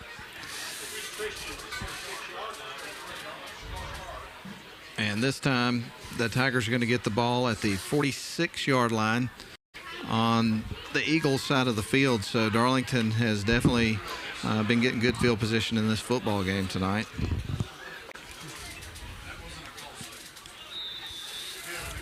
Tigers are going to line up with 2 wide on the far side. You're going to have Tommy Bethel lined up in the slot. Braden Bell split wide to the right. And on the near side, you're going to have Ashton Albers for this package. Demarion Floyd in the backfield with good here for 1st and 10. There's the snap. They're going to turn, hand it off to Floyd, gets a seam, and he's able to make them pay for about 5 yards. He sure is. He's had a heavy workload already. That's his 6th carry of the game. So that brings up 2nd down and 6 after a pickup of a long 4. Ball now down at the 42-yard line of the Eagles. Tigers working from right to left with a 15-0 lead with 9:18 left to go in the first half of the football game. Good turns. Fakes the handoff up the middle of the field, just out of reach. Tommy Bethel reached out, had a hand on it, but couldn't reel it in. I think just a little bit on that play. Yeah, running the slant pattern there, and it was going to be a tight window. Bethel tried to snag it with one hand, and it was a hot potato. Couldn't quite reel it in, and it'll be 3rd down and 6. So the Tigers will dial up something here for this 3rd down and 6, as you just mentioned. You're going to have Albers remaining here on the near side, 2 wide receivers on the far side. Floyd in the backfield with good from the pistol. He's going to roll out. They're going to go back to the near side with a handoff to Demarion Floyd, and he is going to be brought down at about the 34-yard line. And we saw that play go for a touchdown a couple of times early in the season. Just a little kind of counter delay handoff to Demarion Floyd, but he shakes and bakes and gets that all the way up to the 34-yard line, and a Parker and Lundy 1st down. So Good is going to line up now with trips to the right. Floyd in the backfield. Eli Thompson is lined up here on the near side as a wide receiver. Good gets ready to take the snap on 1st and 10 with the ball at the 34-yard line in Eagle territory. Drops back, puts the ball in the air, and that is going to be all tipped. That young man missed a golden opportunity right there for the Eagles. Yeah, that was Good. Try to throw off his back foot while getting hit there. The ball floated, and that absolutely should have been an interception. But that's why that young man doesn't play receiver. There you go.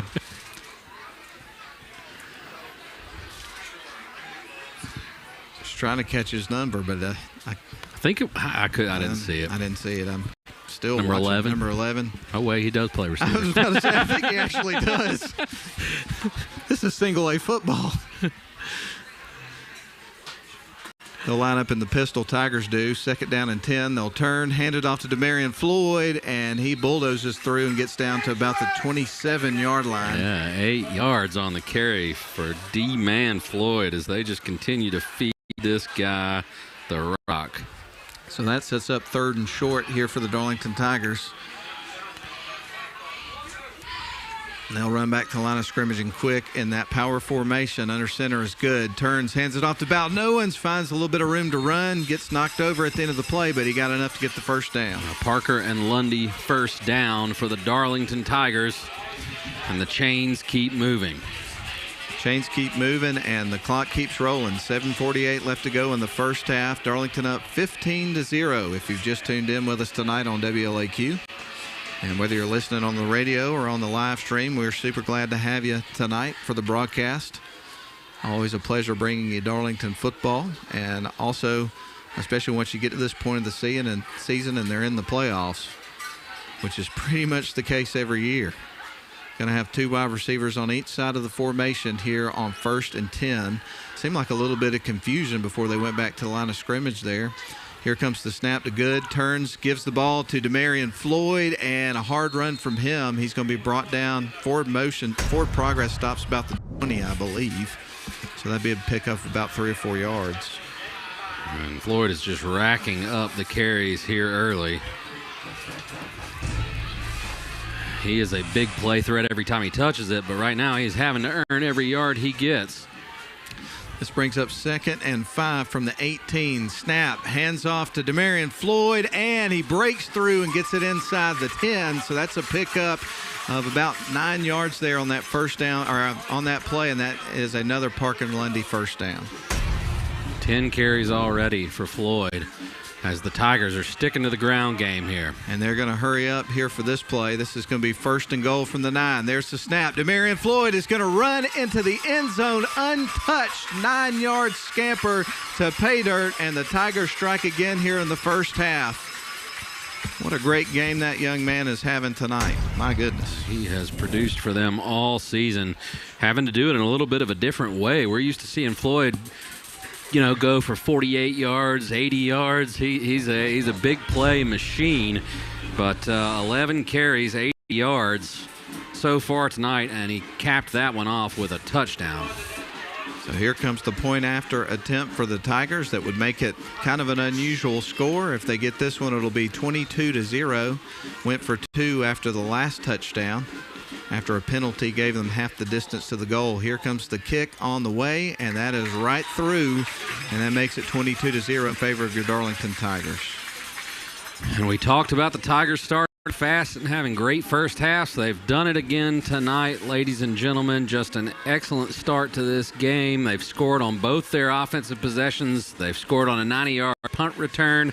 The defense has forced 2 3-and-outs. There was one 10-play drive from Athens Christian, but that did end in a punt. So they bent, but they did not break.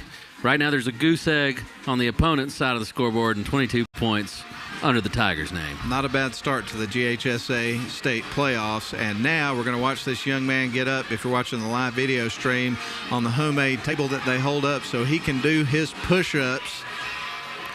He's getting stronger tonight, folks. Is that Snuffleupagus, or is that a human? It's hunting gear. Okay. Yeah, they're wearing their camo stuff tonight. Okay. Some serious hunting gear.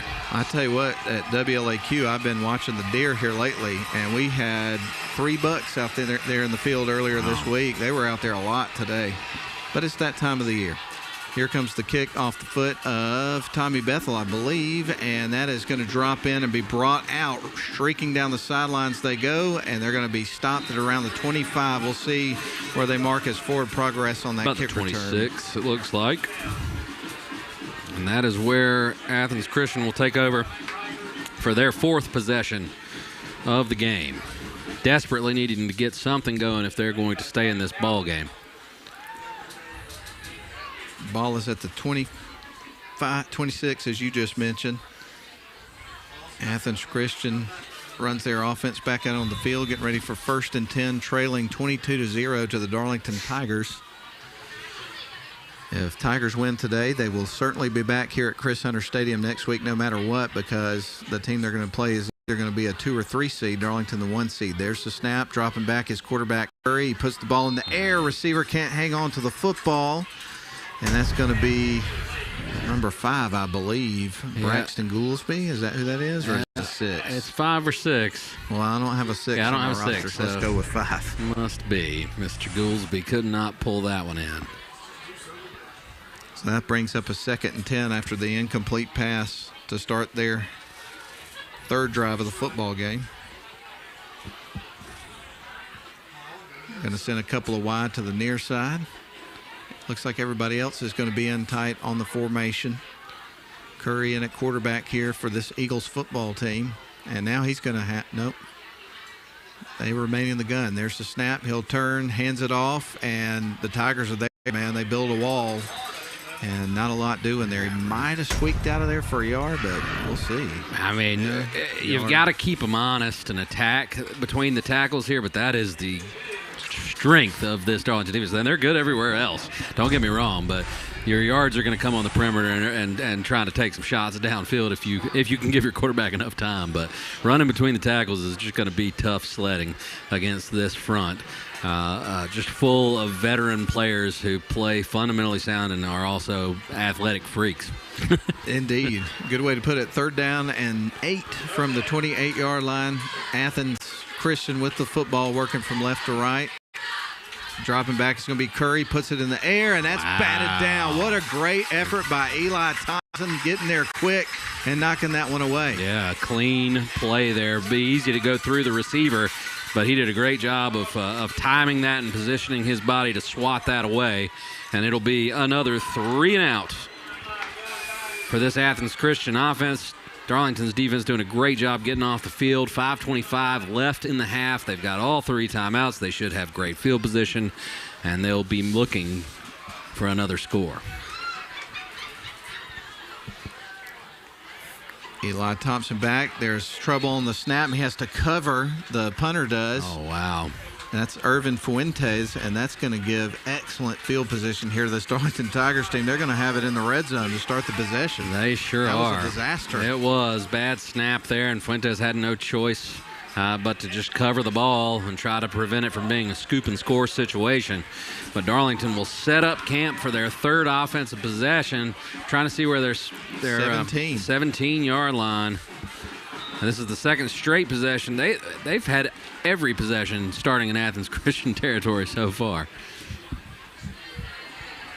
So the Tigers will bring their offense out. They're going to have Bal Nowens lined up in the slot here on the near side. Eli Thompson split wide to the near side. 2 wide receivers to the far side. You got Thomas Bethel and also Braden Bell. Floyd in the backfield with Good. Good takes the snap, turns, fires towards the end zone. A little bit out of the reach. A little too high for the receiver, Bell, who was in the end zone, incomplete. And it was a good thing that he threw it that way, because the defensive back, had he thrown that, he just tried to loft it in there. Bell looked wide open, but the defensive back was in the right position. Had that ball been thrown to the inside, he would have made a break on it and had a chance to pick it off. So they're going to stay with that same formation, same personnel here for 2nd down and 10. Ball on the 17-yard line here for the Tigers. Floyd in the backfield here with Good. He's standing to his right and behind him a few steps. There's the snap, a handoff to Demarion Floyd. Stays up, carries a couple of guys.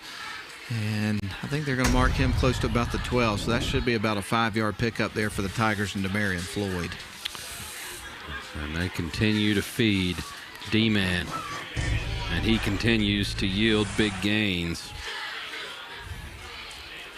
Now they're going to bring in McKay Rush. Demarion Floyd is going to take a breather over on the sidelines. Also, Ashton Elbers is going to run out there here for this package. So the Tigers will get ready here for 3rd down and 5, and we got a flag on the field. It must be a substitution issue. Darlington picks up another penalty there. 3 for 15 on the night. Official picks up his flag, and he'll march off the penalty yards, and that's going to set up 3rd down and 10 after the 5-yard penalty here for the Darlington Tigers. Jack Good trots back out onto the field. McKay Rush comes off. 4:40 and the clock ticking left here in the first half. Darlington leads at 22-0. And shifting the personnel around here before we get ready for the snap. We get ready for 3rd down and 10. Ball at the 17-yard line. Good. Gives some instructions at the line of scrimmage. Here's the snap to Good. He'll drop back, turns to his left, passes. It is a screen pass to Tommy Bethel. Streaks into the end zone. Untouched 17-yard play. And another touchdown for the Darlington Tigers. I'll tell you what, Matt. Didn't take much there. 17-yard TD. Good to Bethel. A beautifully executed screen pass. You could see it as soon as he caught it. It was a clear lane to the end zone for the senior. They're going to go for it here. Sammy Konchesky and the pitch to the right side. They're going to be stop balls in the air, chunked into the end zone. Kind of an interesting sequence there as Tommy Bethel gets rid of the ball, but no good on the point after score remains 28-0. It sure does. And a dominant half of football from the Darlington Tigers.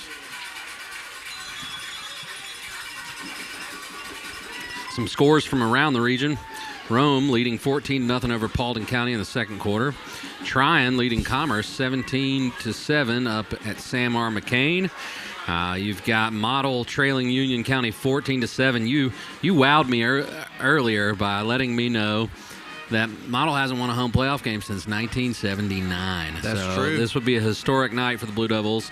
If they could win. Cedartown up 29-0 over Cedar Shoals. No surprise there. Rabun County 10. Dade County 7. Second quarter. Wow. Wolverines hanging tough.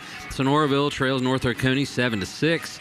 Pepperell's down 7-0 at Elbert County. Rockmart up 28-0 over East Jackson. And we've got a lot of teams in action tomorrow due to the official shortage. So there will be some high school football tomorrow. I also forgot to say that was a La Scala Mediterranean Bistro scoring celebration. Call La Scala for all your celebratory needs. And I believe the way they did that in terms of the scheduling, Ian, is 3A, Class 3A, Class 5A, and Class 7A are playing the games on Saturdays for this first round anyway. And there's the kick. That sails into the end zone off the boot of Tommy Bethel. That's an automatic touchback. I'll tell you what, it has been all Tigers tonight, and train number 1 is coming by the stadium. Indeed it is. Of course, we had a couple that happened before the game, so I guess it looks like we've confirmed that they don't start counting them until the start of the football game. No trains till toe meets leather. That's right. 4:13 left to go in this football game. Again, if you've just tuned in, 28-0, Darlington on top here in this first round playoff game here at home. With a win, the Darlington Tigers are guaranteed to be here at least another week, and then after that, things get interesting. There's the snap. Quarterback drops back, puts it in the air, and that's going to be incomplete as the receiver bobbled it. Yeah, all of a sudden, hands are turning into bricks out there for Athens Christian. They're having a hard time reeling in the passes. They're on the money. Curry is delivering the ball. They're just not able to reel them in. Tuned at halftime, folks. We'll continue to give you scores from other games that are taking place tonight involving area teams in the playoffs. May even talk a little bit of Christmas music. I've already started listening to that a little bit early this year. You are getting into it early. There's a snap to Walker. He is going to pass the football. It's going to be another incomplete pass as he took that snap. Yeah, this screen game, they like to go to it. The jailbreak screens, the slip screens. Middle screen, they've run it all, but right now they're just not having any luck catching it. Darlington's been defending it well anyway.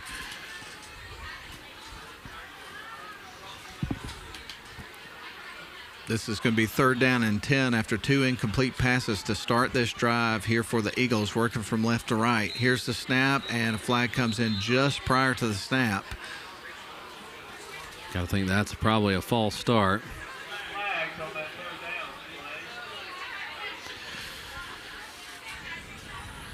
Yep, it is. That'll back them up. It'll be 3rd and 15, and they are in danger of their 3rd straight 3 and out.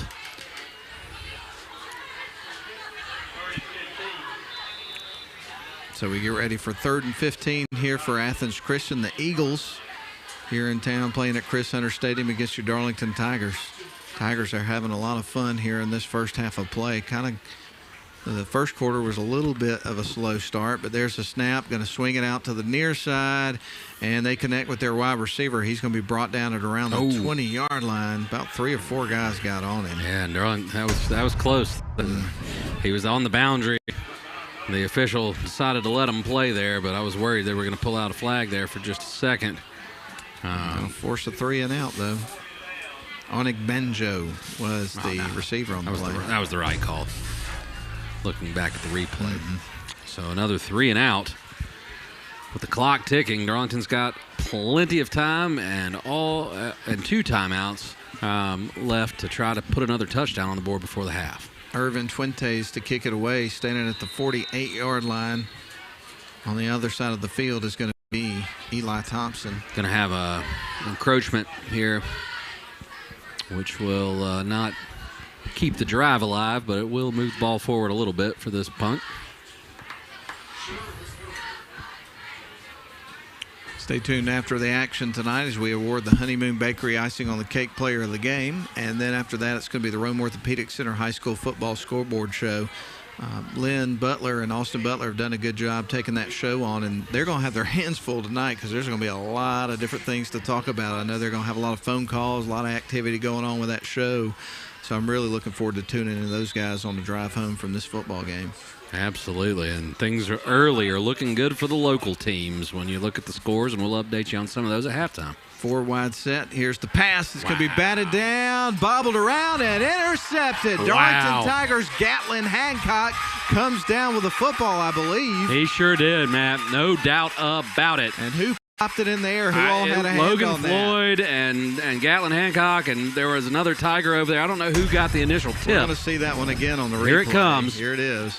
Curry fires. It was Hancock that tipped it with his left hand, and then Hancock tipped it again. Floyd touched it, and then Hancock was able to reel it in, clearly possessed the ball going down, so he got the tip and completed the drill with the interception. What a play by Gatlin Hancock. He is a high motor athlete, going to go play his college ball at Kennesaw State. That is correct. And I'm a Jacksonville State alum, and I know it was announced earlier this season that Kennesaw State is going to be leaving the ASUN as well and going to Conference USA. So I'm glad, because that Jacksonville State-Kennesaw State rivalry that's been growing is going to remain on the schedule, which is going to be a lot of fun. And that's big boy Division I football. Exciting for both those programs, and we'll look forward to watching Gatlin play at the next level. He's got unfinished business here at Darlington, though. What about the focus on that play, though, to tip it 3 times and stay with it and then come down with the football? That was pretty incredible. It was an impressive play. Highlight reel. He'll be watching that one on the replay plenty, I'm sure. So this is going to be lining up from the gun after the intercepted pass. 3 wide to the far side, 1 to the near. Pass on the way, and that is going to be incomplete. A little bit of a miscommunication that appeared there. Passing game's been a little out of sync tonight for the Tigers, but they've been running the ball so well it hasn't really mattered, but that was definitely a miscommunication.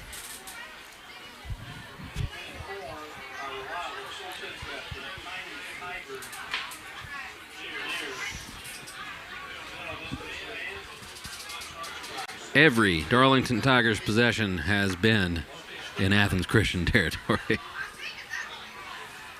Indeed it has. That's very true. Here's the snap. They're going to turn, hand it off to Bowden Owens. Cuts towards the near side, stays up, and is able to get it inside, I believe, the 10-yard line on that carry. I didn't think there was going to be that much there. Rumbling, bumbling, stumbling. Bowden Owens with some hard-nose running there to pick up a Parker and Lundy first down for the Darlington Tigers. So the Tigers will get lined up in the pistol. There's the snap. Going to hand it off to Owens again. Cuts to the near side and carries a couple of guys down to around the 7-yard line. So a couple of carries there for Bowden. And that's going to set up a 2nd down and 8. There's the snap, turns, hands it off, goes to Owens again. He will drag the pile to around the goal line. I think they stopped him about the 2. Close to a first down, though. Let's see if they moved the chains or if it was just short. It's going to be well short, it looks like. Yeah, I guess so. So that sets up a 3rd down and 2. They can get a first down before they get to the end zone. 2:12 left to go in the half. Darlington already up 28-0. We get ready for the snap. Good under center. Turns, pitches it right to, and Demarion Floyd trots into the end zone untouched. A 2-yard run for a touchdown, and the Tigers strike again. Wow. Demarion Floyd's 2nd touchdown, this time a 4-yard scamper. And his stat line is looking pretty impressive tonight. But you got some other Tigers out there that might want a cupcake. I'm not sure. We'll see. Eli Thompson? He can't have all the cupcakes. I know. It's okay, though. They're good cupcakes. They're very good. I get it. They're very good. Get ready for the point after attempt from Ryland. 34-0. Darlington on top. Tacking on another point. It is on the way and good. 35-0. And this playoff party celebration is brought to you by La Scala Mediterranean Bistro. For all your celebratory needs, call La Scala. Book your holiday parties today. And it's a party on the sideline right now. The Tiger flag's running by. It has been all Tigers all night. 35-0. I think, as they say, all purple, everything. Ain't nothing like a Tiger on a Friday night. Wow. A lot of purple here tonight here for this football game. Of course, you've had a lot of big, enthusiastic, energetic crowds all season long here for the Darlington Tigers, and they're enjoying taking in the first round of the playoffs here tonight. Can't say that the Athens Christian community just made the drive in droves for this one, though. No, that's a long way to go. It is. No doubt about it. What, about 2.5, 3-hour drive, depending on the traffic that you encounter? Yeah, on a rainy day, Yeah. got to go through Atlanta. There's really not an option. We've spent a rainy night in Athens, Georgia, didn't we? That a few years ago. Brutal. Prince Avenue Christian. I'm talking about the weather, how brutal it was. It was. I thought we were going to get injured there for a minute. We were saved by some quick thinking and a Swiss Army knife. Thanks, Dave Corbin. We appreciate you. He's like the MacGyver of video broadcasting. Here comes the kick off the boot of Tommy Bethel, and that is going to bounce off of the kick return man, and he is having time getting it going. Stays up and is able to get it back to around the 10-yard line, but took a lot of effort, and it was quite an adventure, wasn't it, Ian? My goodness, the wheels are falling off in this one. It has just been a struggle here in the second quarter.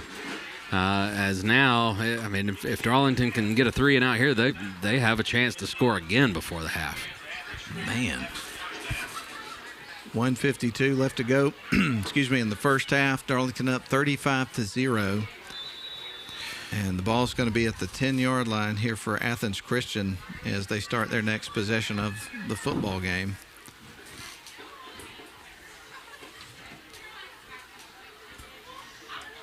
And Darlington has performed well in every phase of the game. They have a punt return for a touchdown, running the ball well. Stack receivers for Curry. He's going to hand it off, and they're going to run it over to the near side, and they pick up about 4 or 5 yards there on that first play after a hard run from Finch. Joel Lowenberg flying to the ball there. Finch was able to break 2 tackles before Lowenberg came from the side to bring him to the turf. So that brings up 2nd and 5 after the pickup of 5. Ball is on the 15-yard line after that pickup from Finch. Curry lines him up in the gun. He's going to have 2 wide on each side of the formation with Finch remaining in the backfield with him flanked to his left. We get ready for Curry to take the snap. He's going to run the football off to the left side, and he's going to be brought down by a couple of Tigers right there on the line. Gus Gamage was one of them. And that was Brian Powell, I believe. Yeah, and Logan Floyd was there. Be another 3rd down here. The clock stops as Darlington took the timeout. So we're going to take one as well. 1:08 remains in the first half. Darlington 35, Athens Christian 0. Back in 30 seconds.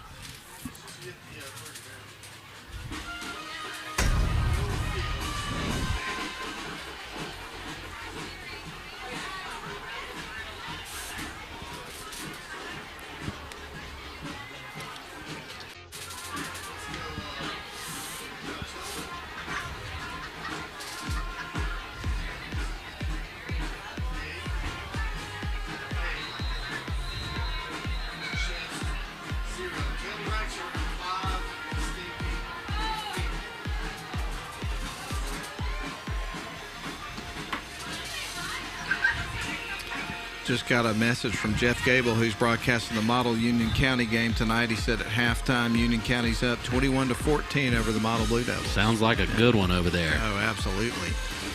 So the Eagles will get lined up here for 3rd down and 4 with the ball on their own 16. The drive started at the 10. There's the snap. Curry's going to put it in the air, and that is batted down. Getting his hands up for the Darlington Tigers is going to be Jack Cowan making a nice play. Yeah, absolutely. That was an absolute missile there, and Cowan made a good play to knock that one down. And the Tigers, that stops the clock, so the Tigers get to hold on to a timeout. They'll have 1 left, and should start this drive in Athens Christian territory. So we're going to see Mr. Fuentes, Irvin Fuentes, standing at the 4-yard line, getting ready to take the snap and punt the ball away, standing at midfield is Eli Thompson. Here's the kick from Fuentes. That one's going to drop in right in front of Eli. Takes kind of a funny bounce. He fields it, brings it out, and he gets a nice block and gets it down to about the 40. Yeah, we'll take that. 54 seconds left. 1 timeout. And a potent offense here. This is a good opportunity to run your 2-minute offense. See if you can get some more points. Get to the locker room.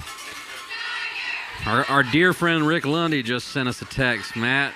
He said Cedartown is beating Cedar Shoals 36-0 still in the first half. A lot like this game. Yes, indeed. Rockmart is dominating too, 42-0 in the second quarter.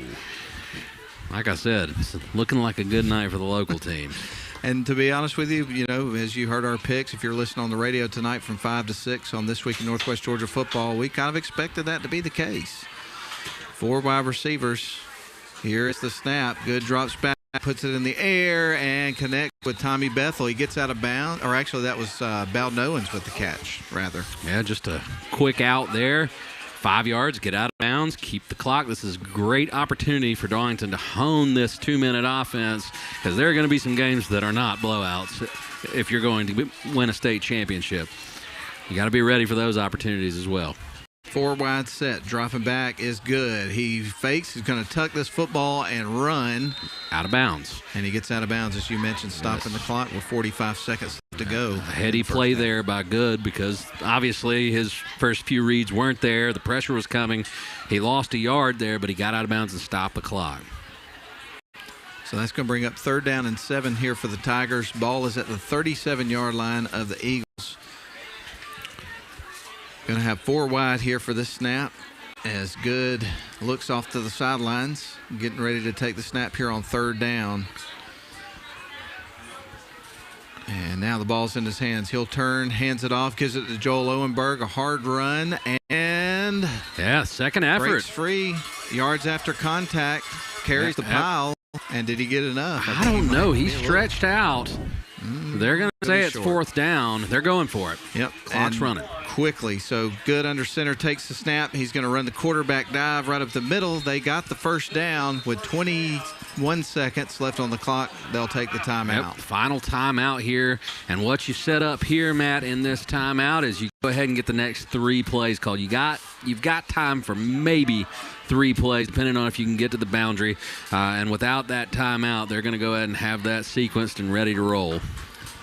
Good opportunity, as you mentioned, here for the Darlington Tigers to get those reps in these types of situations, as you mentioned, for games further down the road. Obviously, it has nothing to do with trying to run the score up or anything of that nature. It's just a matter of trying to get in the reps when you can in a live game situation to prepare for future situations. And I tell you what, Matt, the shot right now on the stream of the moon with the clouds, that's some werewolf-induced video that the team has going on right now.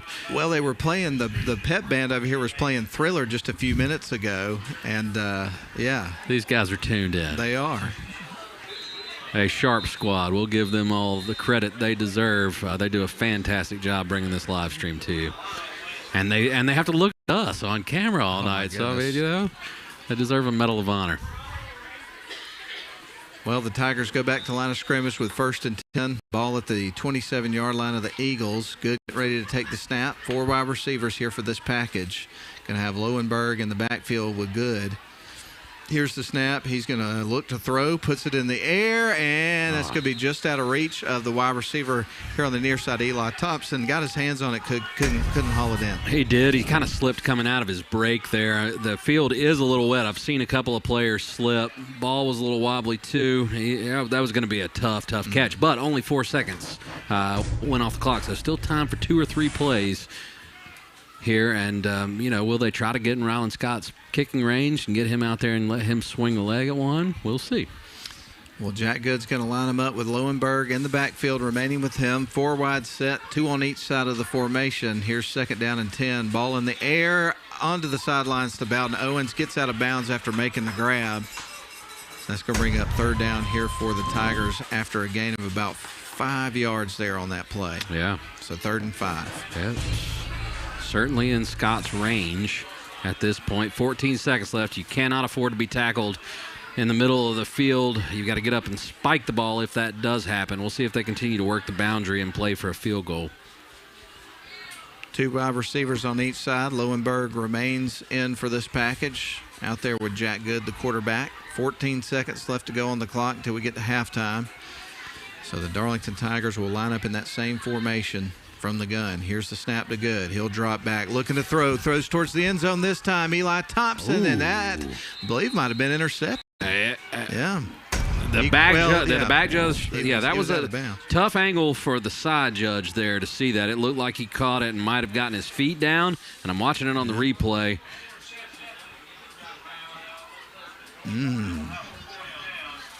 Okay, but the back judge came over and said it was incomplete. Ron Scott will take a swing at what will be a 39-yard field goal. So a 39-yard attempt on the way here from Ryland Scott. Scores at 35-0.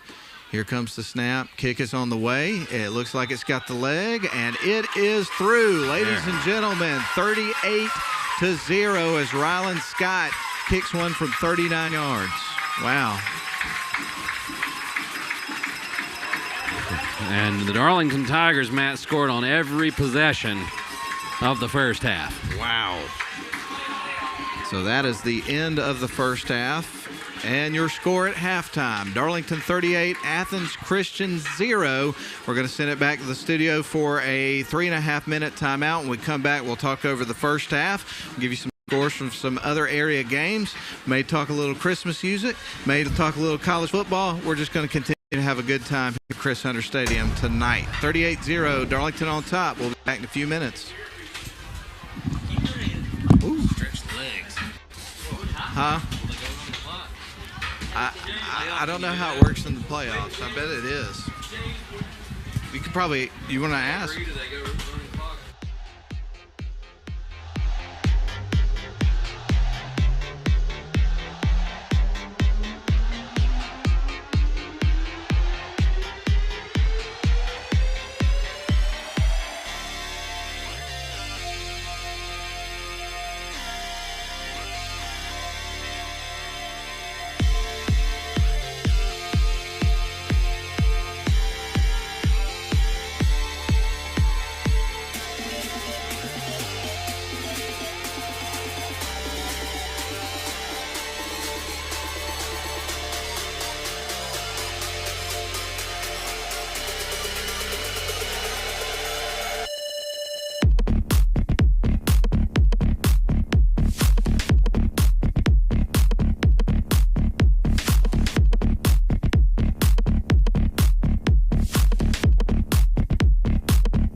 My name is Ryan Somerville. I am the sales manager for Business Water Solutions. We do water purification coolers as well as ice machines for any size business. We're on campus right now at Darlington School. Super happy to be here. They're one of our biggest customers. I myself played sports here. Our two founders played sports here. It was absolutely our pleasure to be a sponsor for Darlington Athletics. I think one thing that really sets us apart is our water purification. There's 13 stages. The reverse osmosis part of it has been a huge part of our success, along with our 24-hour guarantee for service calls. So when a customer does call us, we're guaranteed within 24 hours. We were able to provide a touchless water system to make it more COVID-friendly in terms of germs and touching the water system. One thing I always say is we're not selling a product, we're selling our service. That's what we really push for every single day, is to have a customer service experience like they've never had before. Shop for your next car, truck, or SUV at Riverside Auto Group. Check out riversideautogroup.com today to browse their selection, or visit with them in person at Riverside Chevrolet Buick GMC in Rome, Riverside Toyota in Rome, and the all-new Riverside Buick GMC Cadillac in Cartersville. Locally owned and operated by the Welburn family since 1974. That's Riverside Auto Group. Visit riversideautogroup.com.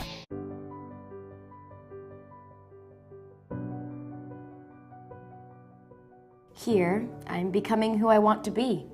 Here, I am looking toward my future. Here, we learn from our failures so that we may soon succeed. Here, we're passionate about learning and trying new things every day. Here, we search for new perspectives and cultures so we can better understand the world. Because at Darlington, we know we're in the most trusted hands. As we discover new passions and learn more about ourselves through academics, athletics, fine arts, and service to our community, we show our versatility as we choose different pathways to our goals. This is our home. We embrace challenges and persevere, even when something seems impossible. We collaborate and create to take our place in the world. We know that together we can make an impact. This is our moment, our time. Graduates today, Darlington forever.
At Darlington, we find our confidence in discovering who we are. In the classroom and on stage. The opportunities are endless. Our creativity knows no bounds as we take risks, explore opportunities, and stretch our minds. Together with our teachers, we use what we've learned to create beauty, to tell stories, to inspire. We discover new passions while allowing existing ones to flourish. We know that we can do anything, be anything, achieve anything. We give our time to something greater than ourselves. Whether we're sketching, singing, writing, or acting, we find new ways to express ourselves and share our talents with the world. We know that our ideas and contributions matter, and we take great pride in that. Because today, Because today, tomorrow, forever. we're Darlington Tigers. They are super knowledgeable about the market in Rome, whether it's home buying, rental homes. They have their finger on the pulse of what's going on. We both sold a house and bought a house, and the transition from both went really smoothly for us. I feel like they've become almost a part of our family, so we're just really appreciative of Hardy and what they've done for us. All their team put together, from maintenance to management to sales, I can't really say enough about them. I'd highly recommend them to anybody coming to town or living in Rome looking for investment properties or homes to buy. I'd like to wish the Darlington football team a great season. Go Tigers! Go Tigers!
Only 17-7 at the half. Very interesting. Yeah. And not, we talked about it on our This Week in Northwest Georgia football program this week, and like you say, both of us kind of predicted that might be closer than people expect. I mean, this is a Dade County team that's a 4 seed, doesn't have an outstanding record, but we've seen them play. Oh, absolutely. They're tough. Absolutely. Well, here at Darlington, as they're playing Purple Rain right now, apropos on the video board there, Darlington is up 38-0 over Athens Christian here in the first round. And as we were talking about earlier in the pregame and throughout the game, Darlington is guaranteed to be here next week if they hold on and win this game, which is looking like they're well on their way to doing that. Obviously up 38-0 at halftime because the winner of the Jasper County Mount Pisgah Christian game will be coming here to Chris Hunter Stadium because one of them's a 2 seed and the other's a 3, and Darlington's a 1. Now, once you get past that second round, things get a little bit more interesting in terms of the scenarios, because most people will predict that in that quarterfinal round, if Darlington gets there, that they would likely face Irwin County, which is also another #1 seed. So what will come into play there is when you've got a same seed, then you will have a universal coin toss, which will happen, I'm assuming, maybe sometime next week. Not sure when that happens. That will determine which team will host and which team will go on the road, and it's based on which side of the bracket you're on. So we'll all have to see how that shakes out. But the main thing is keeping the main thing the main thing. You got to take care of business in the games and move on to the next round, and the rest of the stuff will take care of itself. All right. I mean, there are plenty of times you get to the second round, you see a team continue to dominate when they get to that second round, but it gets tricky at that point. These 2 and 3 seeds, you don't know what to expect. Some of these regions are not so great, and others are stacked top to bottom. So sometimes a 2, a 3, or even a 4 seed can really come in and give a 1 trouble. That's not happening tonight, obviously. Darlington's got this under control, but they don't need to look forward to Elbert County. That's for sure. Their focus needs to be on whoever wins this game between Mount Pisgah and, you said, Jasper? Irwin County was the team that is projected that they would face in the quarterfinals. In the quarterfinals, But the team, they'll play the winner of Jasper and Mount Pisgah Christian. Yeah, you got to focus on those teams. Take care of whoever comes here to Chris Hunter Stadium next Friday night, because at this point, unless a different team trots out wearing yellow and white, we're back next Friday. They feel well in control of the game at this point. Now, I do want to point something out for those of you that are watching on the video screen. You'll notice that the score is off by 3 points, 35-0 we're looking at right now. And the reason for that is the light situation. How did he describe light that? Pollution. Light pollution Yes. is taking place on the mechanism that helps them put the score up. Now they fixed it, but it's causing havoc on the scoreboard situation on the screen. So it has to do with the technology and how it's behaving because of the light pollution. And lucky for you guys, me and Matt are used to broadcasting on the radio where you can't see the action. We'll try to keep you up to date on where the clock is since that technical glitch is happening. But Nathan and his crew are doing a fantastic job. We really love working with them. No doubt. Well, what we're going to do now is take another break. We'll take a 4-minute break. We've still got 3.5 minutes left of halftime, but then you'll have the 3-minute mandatory warm-up period. So we'll have that. So let's go ahead and take a 3.5-minute break right here on WLAQ. Then we'll set the stage for the second half. But Darlington Tigers rocking and rolling tonight, up 38-0 at halftime over Athens Christian here in the first round of the playoffs. We'll step out for a break. We'll be back on WLAQ. Shop for your next car, truck, or SUV at Riverside Auto Group. Check out riversideautogroup.com today to browse their selection, or visit with them in person at Riverside Chevrolet Buick GMC in Rome, Riverside Toyota in Rome, and the all-new Riverside Buick GMC Cadillac in Cartersville. Locally owned and operated by the Welburn family since 1974. That's Riverside Auto Group. Visit riversideautogroup.com. At Darlington, we're proud to wear purple and white. Because Tigers strive for greatness. In the classroom and on the field. We know that we can do anything, be anything, achieve anything. We're part of a program that is 100% dedicated to nourishing our minds and our bodies. As teammates, we push each other further than we ever thought we could go. Because every single one of us has something to contribute. We practice hard so that when we compete, we can leave it all out on the field. With each win, we build confidence. With each loss is a lesson. Our coaches teach us more than technique. They prepare us to be good teammates, friends, and people. We face adversity together and push through to reach our goals. We may struggle, but we will never give up. Because today, tomorrow, forever. We're Darlington Tigers.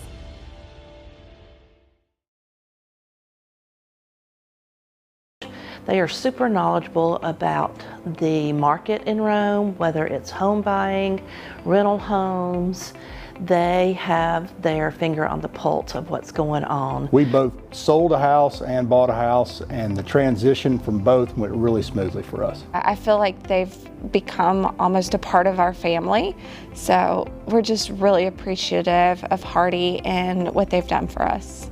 All their team put together, from maintenance to management to sales, I can't really say enough about them. I'd highly recommend them to anybody coming to town or living in Rome looking for investment properties or homes to buy. I'd like to wish the Darlington football team a great season. Go Tigers! Go Tigers!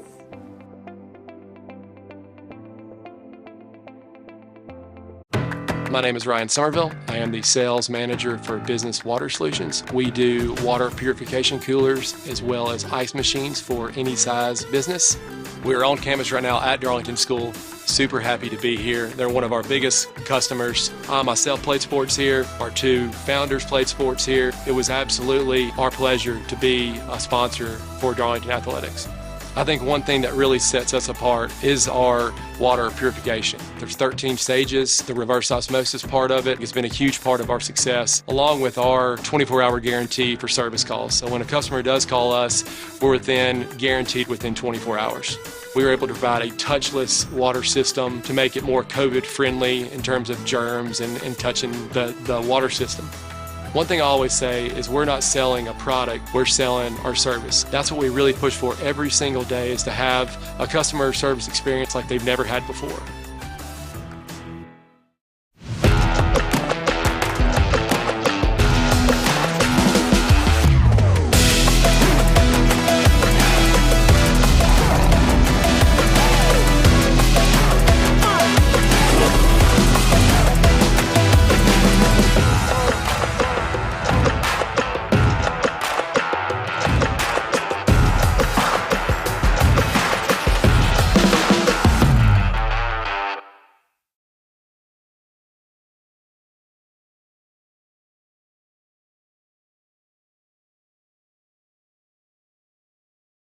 The winner of this game will go on to the second round of the playoffs and face the winner of the Mount Pisgah Christian Patriots football game against Jasper County. And we can't find a score on that game on ScoreStream, which is usually the source that we go to. But I looked it up on Max Preps, and it looked like Mount Pisgah Christian had quite a handle on Jasper County in the first half. If that score's right, I kind of don't even want to say it because I'm not sure if it's accurate or not.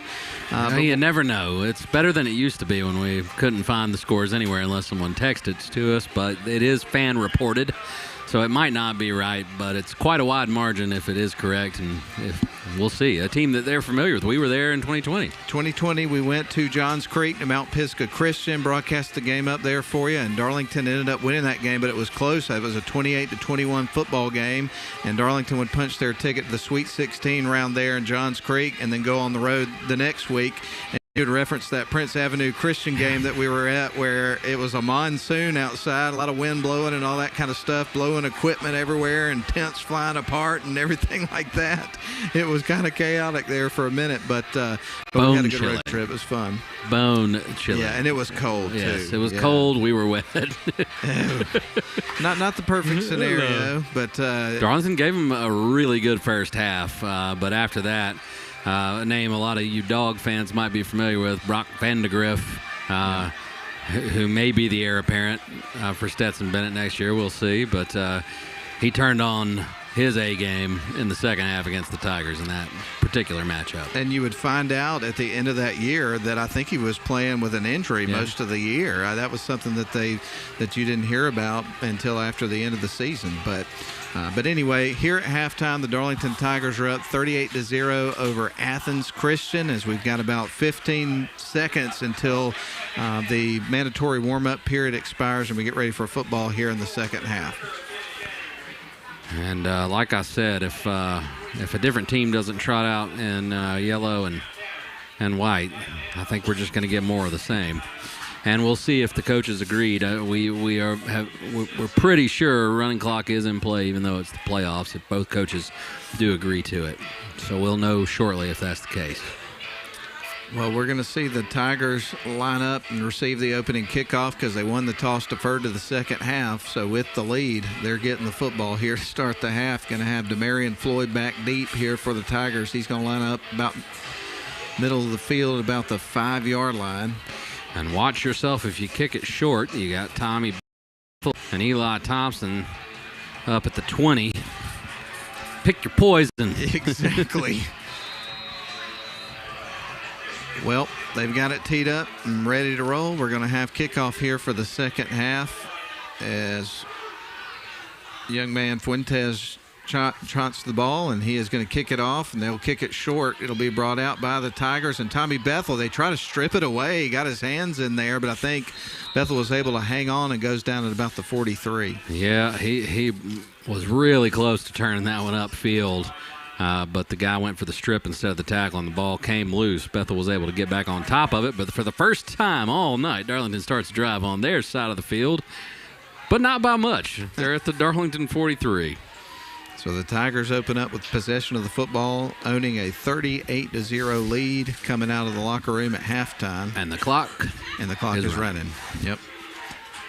So a running clock here in our second half. And I imagine as the half progresses, we're going to be calling a lot of different names here tonight for your Darlington Tigers. Still have the starters in the game for now, but I think that's going to be short-lived, Ian.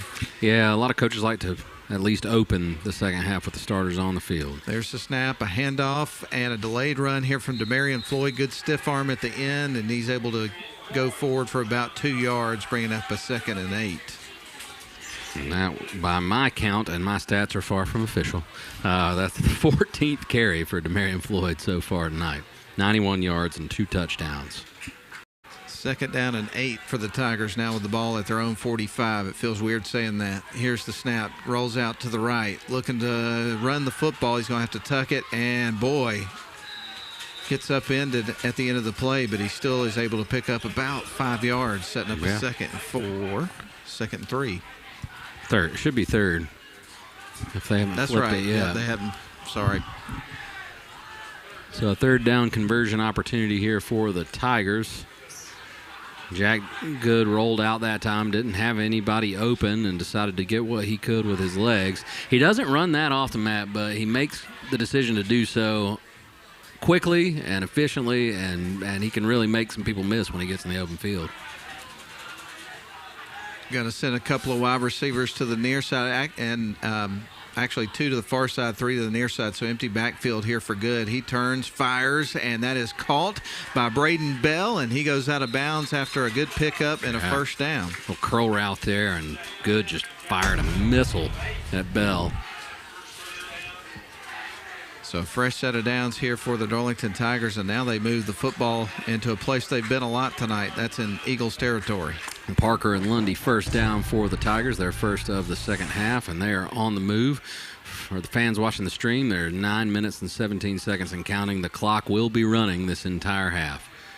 3 wide to the near side, 1 on the far side. A handoff is going to go up the middle, and they're able to gash them for about 4 or 5 yards there on 1st down. That was Bowden Owens with another hard run. Tough yards between the tackles. That's a recipe Bowden Owens is well equipped to handle. So it brings up 2nd and 6. Ball at the 38-yard line. Another train. That's number 4, isn't it? Number 4. I don't know what our record is. Record. I don't know if we've ever made it to 4. I don't think so. I'd like to know. Maybe we can ask Bob Berry when we get a break. He will know. He will certainly know.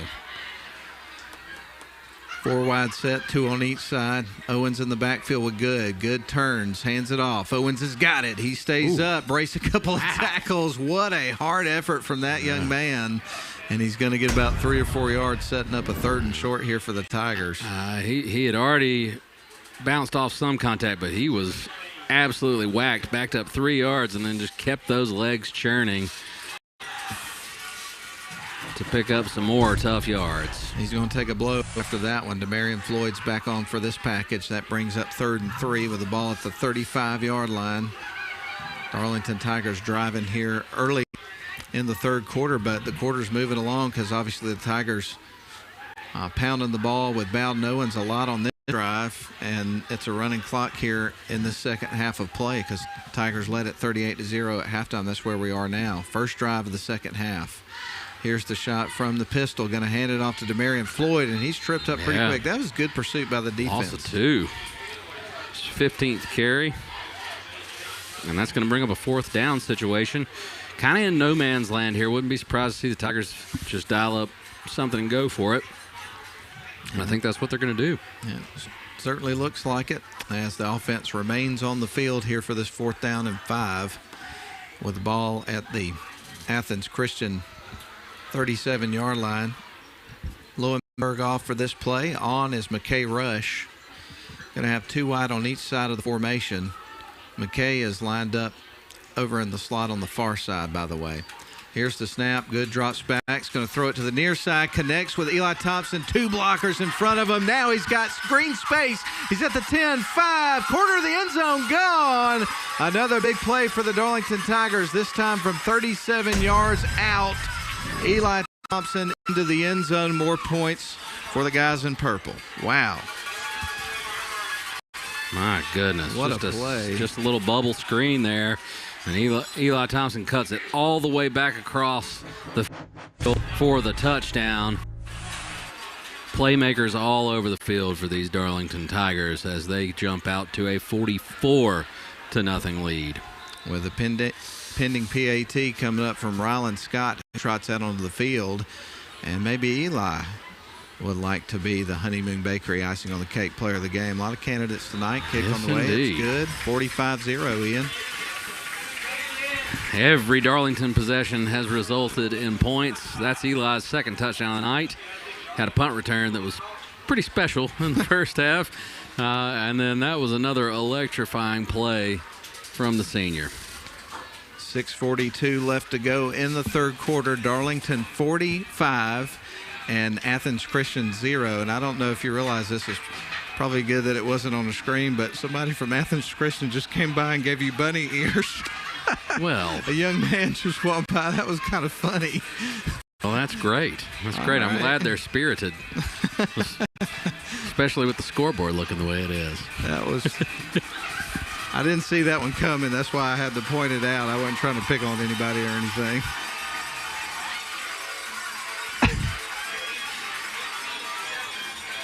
Tell you what, Matt. He probably did it to me on the way out, and I didn't notice it. Who knows? It's an you gotta watch out for Eagles fans of all kinds. You do. All righty. Tommy Bethel's got it teed up at the 40-yard line, ready to kick it away. That would have made the highlight reel, perhaps. Maybe. Sails into the end zone, automatic touchback.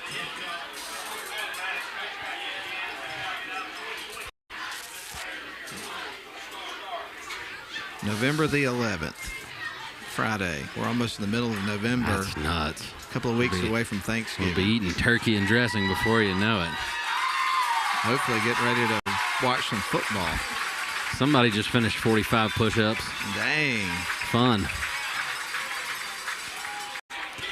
I don't remember the last time I did 45 push-ups. You got them done. Yeah. Impressive. So 6:42 left to go in the third quarter. Darlington 45, Athens Christian 0. And Athens Christian will line up, obviously, at their own 20. Going to have 3 wide set. There's the snap and the handoff. Finch is going to go up the middle, and it's going to be a wall of Tigers bringing him down. He didn't get much there, about a yard or two. And again, you're running it right at the strength of this Tigers defense. And they've still got all the big nasties still out there. I was informed that was Don Rush doing those 45 push-ups, and he is the father of McKay Rush. Even more impressive. Yep. And his wife is Sam Rush, who is the girls basketball coach for Darlington School, high school football team, or basketball team rather. And when does that season start? When's high school hoops? Darlington girls have a basketball game, I believe, with Model coming up next Thursday. Oh, that'll be a fun one. I think that's going to be over at Model. Two proud programs. Oh, yeah. That'll be a good one. Model was young last year. They should be, they're always tough. But I'm sure they'll be a much improved team. And we got to see Darlington play in the championship of the Christmas tournament last year. Did they win that game? I can't remember. I thought it was a Darlington sweep. Yeah, the Darlington boys won. I think I'll have to go back and review that. That's a good question. You kind of put me on the spot there. 3rd down and 4. That was kind of an interesting time there. Running it off to the far side. No. Not going to get it. Yeah, short. About a yard. Well, they have nothing to lose here. They may gamble and go for it. They went for it deep in their own territory early in the game. And the punting game has been an absolute struggle, so would not be surprised to see them go for it, and they are. So 4th down and 2 with the ball at the 28-yard line. Power set here. Quarterback Curry is going to be under center for this play as they try to muscle through and get a fresh set of downs. They're going to turn, hand it off, try to go out to the outside and brought down for a loss. On downs for the Eagles on their first drive of the second half. Yeah. Nothing doing there. They lost 2 yards on the play. So 4 and out, and Darlington will take over in prime position at the 25-yard line of Athens Christian with a chance to put this thing over 50. Who's going to do the 52 push-ups? Oh, my goodness. You want to go do them? Matt is volunteering. That would be instant embarrassment, which I've suffered a lot of over the course of my 43, about to be 44 years, so I will decline that generous offer.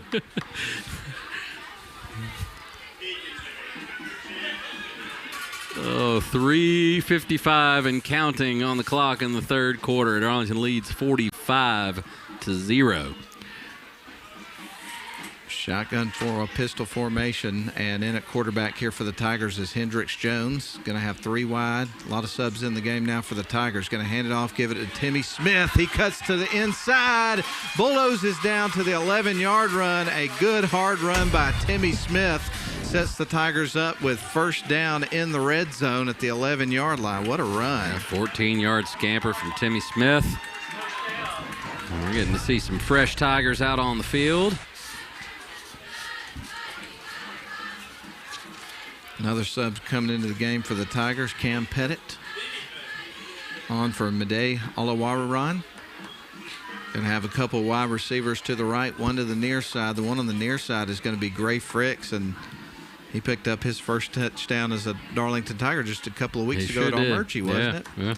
Here's the snap to Jones. He's going to hand it off to Timmy again. This time they were ready for him in the backfield, but boy, he kept those legs turning, and he didn't want to go down. He did not.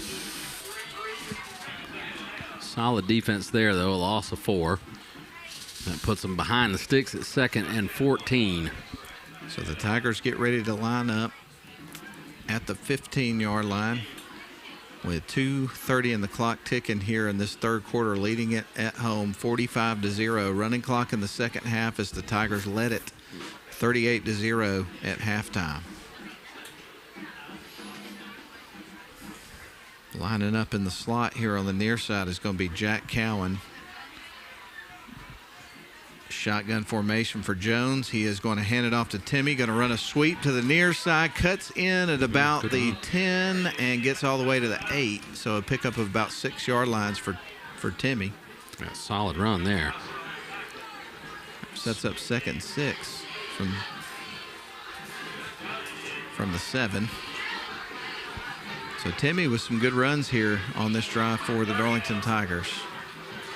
Going to give you some score updates when we get a stop and play here in just a couple of moments. 1:35 on the clock ticking. Obviously, the Tigers going to take a lot of time between each snap.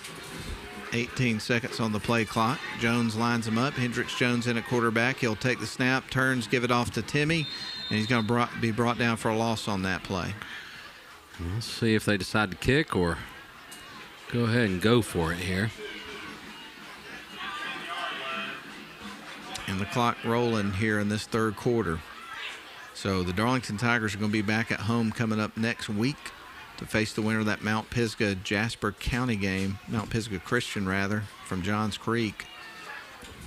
And earlier we saw a report that Mount Pisgah Christian was in firm control of that football game. So it looks like we're going to see Darlington and Mount Pisgah Christian next week, a rematch of a playoff game from 2 seasons ago. The COVID year. Here's the snap. They're going to hand it off to Timmy. Runs towards the near side and gets close to about the 6. I thought he was going to spring it loose that time, Ian. I did too. It'll be a turnover on down, however. And I don't know if they'll get out and snap before the third quarter's over with 8 seconds and counting left in the third period. Well, stay tuned after tonight's action on WLAQ. It looks like our guys may get started a little bit early tonight, the way absolutely. things are going. It's only 9:19.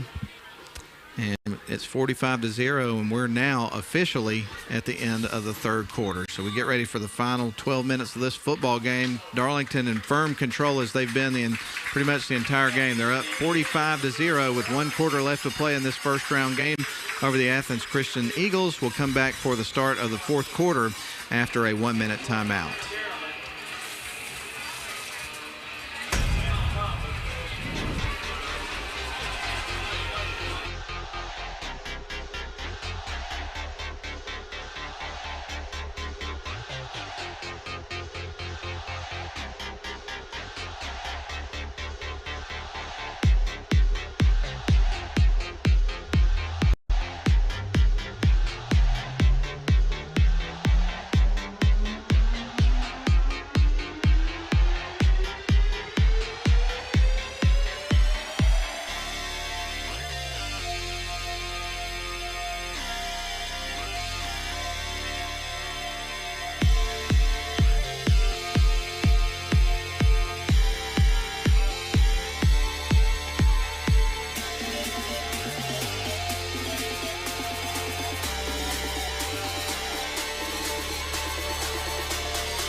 Welcome back to Chris Hunter Stadium, where it's been a fun night for the folks wearing purple tonight. The Darlington Tigers have dominated this game. They're up 45-0 as we get ready for the final quarter. We're playing football. They're going to snap the ball into the end zone. Athens Christian's got it, and they're going to be brought down inside the far 5-yard line. So a tackle for a loss from the Tigers in hot pursuit. And you had Timmy Smith there, and then you also had Jace Hatcher on the tackle for the Tigers.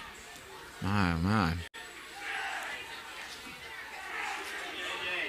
So no gain. I said tackle for a loss, but it's no gain. And that's going to bring up 2nd down and 10 with the ball at the Athens Christian 5-yard line here with 11:23 left to go in the football game. There's the snap. Quarterback Curry's going to throw a screen pass over to the right side, and he's going to pick it up and bring it down to what looks to be close to the 10-yard line. The wide receiver on the play did. Cam Pettit in on the tackle. Timmy Smith flying around out there from his safety position. A lot of new Tigers. I'm having to flip my roster over and make sure I've got everybody right. Oh, absolutely, man. Getting live reps in a playoff game, that's really meaningful for these young men because you never know when your number's going to be called in. Got to be ready. Navy Curry, the quarterback for the Eagles, getting ready to take the snap on 3rd down and 6 with the ball now at the Eagles 9, working from right to left. He's going to roll to the near side, tucks it, and runs the football. He's got the first down, streaking up the middle of the field, down at about the 29-yard line. So a good run there by the quarterback, Navy Curry. And that gives them a fresh set of downs. The clock keeps moving, though. Sure did. That's the first time they've shown option. And Curry looked good running it. He faked the pitch and cut it back towards the middle of the field to pick up the first down there on that 3rd down attempt. So a 3rd down conversion and the ball at the 29-yard line here for the Eagles. Curry in at quarterback. He's going to send 2 wide receivers stacked over on the right side and a couple on the near. In the backfield with him is going to be Antonio Finch, who's over 1,000 yards for the season. And company in the backfield. He's going to throw a screen pass, is able to connect with number 4, who is DJ Walker. Stays up, cuts the near side. Actually, that was 7, Antonio Finch, who had the football. And he's able to turn something in, turn that play into something. Picked up a good chunk of yards. Good job by Curry to get that ball, put the right amount of loft on it to give his receiver a chance to catch it. And Darlington did a good job in pursuit there. There was a lot of open field for Finch to navigate, but they contained him to only a 7-yard gain. So that brings up 2nd down and 3, 9:18 and the clock rolling. Darlington up 45-0. Eagles with the football working from right to left. 3 wide receivers to the far side. They're going to swing it out to the right side and connect, but he's only going to pick up maybe a yard on that play as the Tigers got to him pretty quick, setting up a Fourth down, isn't it? No, it's third down. It's third down. And these Darlington reserves looking really sound fundamentally. Stephen Moore gets off the field quick.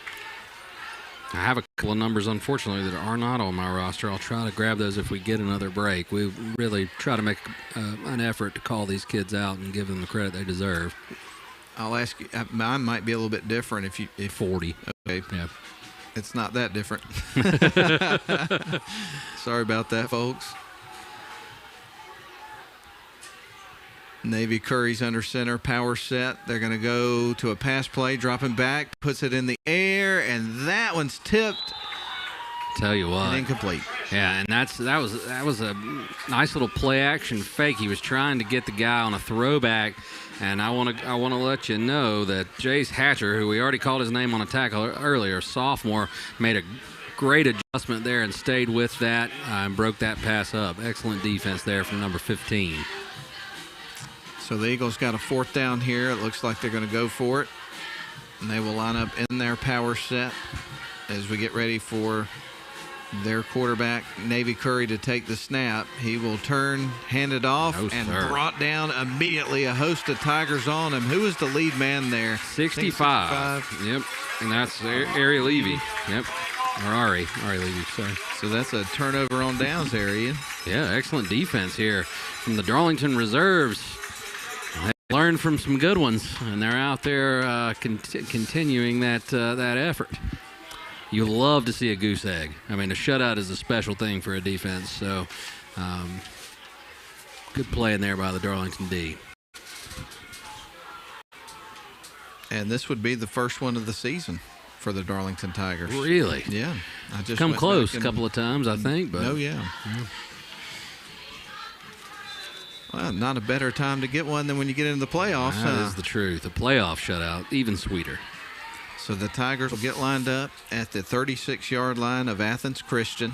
And if they score here, Andrew Wardlaw, my buddy Andrew, he says he'll come do the push-ups.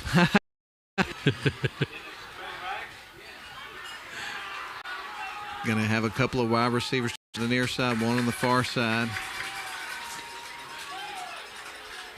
A little bit of confusion at the line of scrimmage, but they got it sorted out. There's the snap. Jones is going to turn, hand it off. Was that Smith with the carry, or was it Twyman? It was Twyman that time. All right. Miles Twyman getting his first playoff carry as a Darlington Tiger. That young man is a freshman. He'll undoubtedly get more playoff carries before his career is over. Yeah, I was about to say, I bet we're going to be calling his name a lot over the next few years.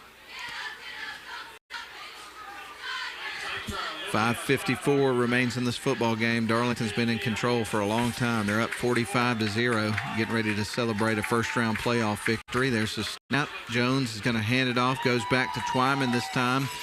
Be tackled for a loss, about 2 yards. That was he just ran into the 3 defenders before he could get going on that one. Harrison Inman on, and we don't have a 77 on our roster either. He just came off the field, so we apologize for that. We'll see if we can do a little roster adjustment before the next game. This is the most recent one that I have. And back to my buddy Andrew. I'm just giving him a hard time. He actually said, "I'm with Matt. I don't think I can make it through those." I would give it a spirited effort, but my arms would be shaking about 4 maybe or 5 maybe the 3 of us could split the 52 push-ups. Was that allowed? Third down and 11 here from the 37. They're going to turn, hand it off, and he's going to be pile drive by a defender. That was Twyman on the carry again. So the Tigers offense not able to get things going here. It's 4th and 11. I don't know if they'll send out the punt unit. It looks like they're going to keep the offense out on the field for another play. Hendricks Jones, the quarterback, in for the Darlington Tigers, backup quarterback today. Got to send a couple of wide on the far side, one on the near as Jones gets ready to take the snap with Miles Twyman remaining in the backfield here for 4th and 14. Ball at the 40. There's the snap, a delayed handoff to Twyman. Finds some room on the edge. Oh, my goodness. And he keeps going. Came close to getting a first down. He sure did. Spirited run there by Miles Twyman. Went off tackle, absorbed the contact, kept going, and he was only a yard short. So that'll be a turnover on downs, but great effort there by Miles Twyman, nearly moving the chains on that play. There may be a flag. I can't tell what's going on here. Here we go. Flag or no flag, a heck of a run. And it will be a holding on the Darlington Tigers. They declined it, so the run will stand, but it will be Athens Christian ball. All right, we're glad you're with us tonight on WLAQ. Programming notes for you. At the end of the game, real quick, we'll give you the Honeymoon Bakery Icing on the Cake Player of the Game award for the evening.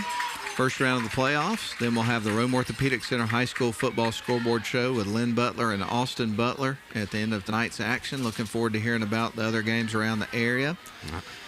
I hope they're loosening up their vocal cords and getting ready, because this one is almost in the books. Well, we extended the show this year to 11:30. We used to end it at 11 last year, and now they're going to get an extra half hour this week. So, well, boys, we're trying to make up for all the times we cut into your time to talk. That's right. That's what's happening. Giving you some back today. Because we're givers, and it's almost Thanksgiving. Because we have everything to do with how fast these games finish. Here's the snap. Turn and handoff, I believe, from DJ Walker that time, and they pick about 5 yards. 3:21 and counting on the clock. Tigers lead 45-0. They've got their second string out there. They've already produced 1 4 and out. They would love to preserve a playoff shutout. Second down and 4. Athens Christian with a football, trips to the near side, one receiver on the far side. And Walker takes the snap, throws a pass out, and they try to lateral it there, and he goes out of bounds. Was that Finch who last had the ball? I think so. Number 4, I think, is who that was. Well, that would have been Walker in that case. Well, maybe. I don't know. Walker threw the ball. Did they hook and ladder back to the quarterback? That would be fancy. I'm a sucker for a hook and ladder, man. That's my favorite trick play. All right. It was Curry who ended up with the ball. Okay.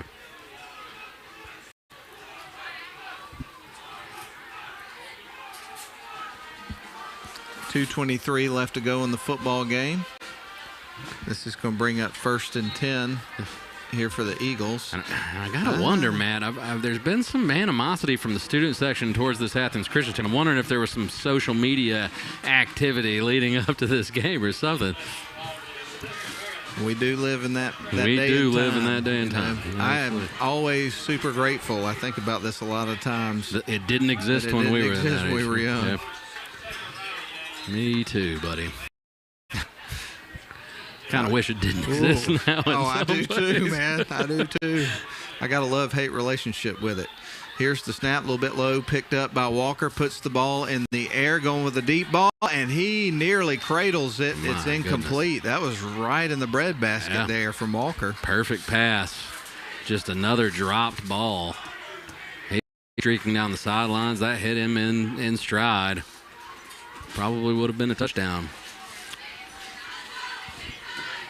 Instead, the clock continues to roll. And it's 2nd down and 10. Shotgun formation. Going to have a couple of wide receivers on the far side. One on the near is a little bit of confusion there. But quarterback gets ready to take the snap. Dropping back is Walker. He's got company in the backfield. He's going to throw a screen pass. Connects with his man, who's going to be Curry, and he's dropped at about the 48-yard line with the clock moving, so he's going to be short of the first down, bringing up a 3rd and short. We are almost down to the minute mark. The band is queuing up a song that all the Darlington fans love here near the end of the game. There's the snap. Walker's got the ball, puts it in the air, and that's going to be incomplete. And I think that ball might have been tipped by a young man that we do not have on the roster, number 40. And I always dread having to call somebody's number instead of their name. But we apologize for that. We'll see if we can get that corrected.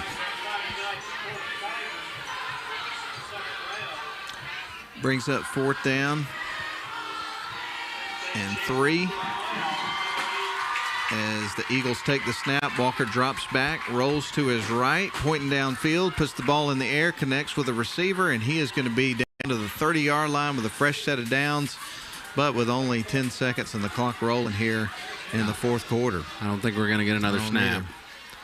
It was a nice play. They're trying to get on the ball, but 2 seconds, 1 second. There's the snap. He drops back. We do get another play. Walker is scrambling in the backfield, looking to throw downfield, trying to avoid the shutout on the last play of their season into the end zone, and it's going to be knocked down, incomplete. That's the end of the ball game, and a shutout is pitched in the first round by your Darlington Tigers. They win it 45-0. Will host what we believe will be Mount Pisgah Christian coming up next week right here at Chris Hunter Stadium. That's right. I don't expect that one to be a blowout, but I expect the Darlington Tigers to be ready. I won't be surprised if they find a way to win it and win it big. This is a special team, man. I really feel like they're headed for a heck of a playoff run. I think you're right. It certainly has that feel to it, no doubt about it. Well, we're going to take a very quick 2-minute break so we can have a conference here, and I think we're probably on the same page about our icing on the cake player of the game, but we'll have a little talk about that. We'll come back and award that in 2 minutes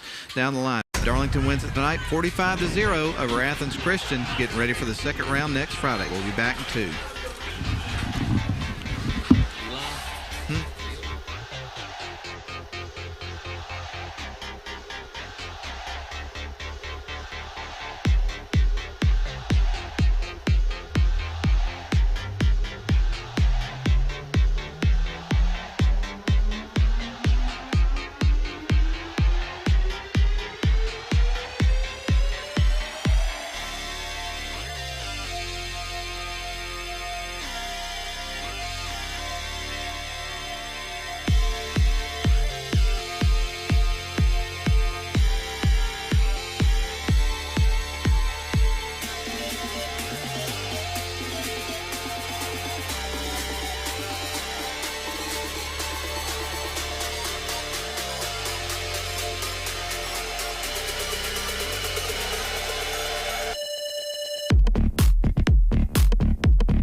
Emphasis.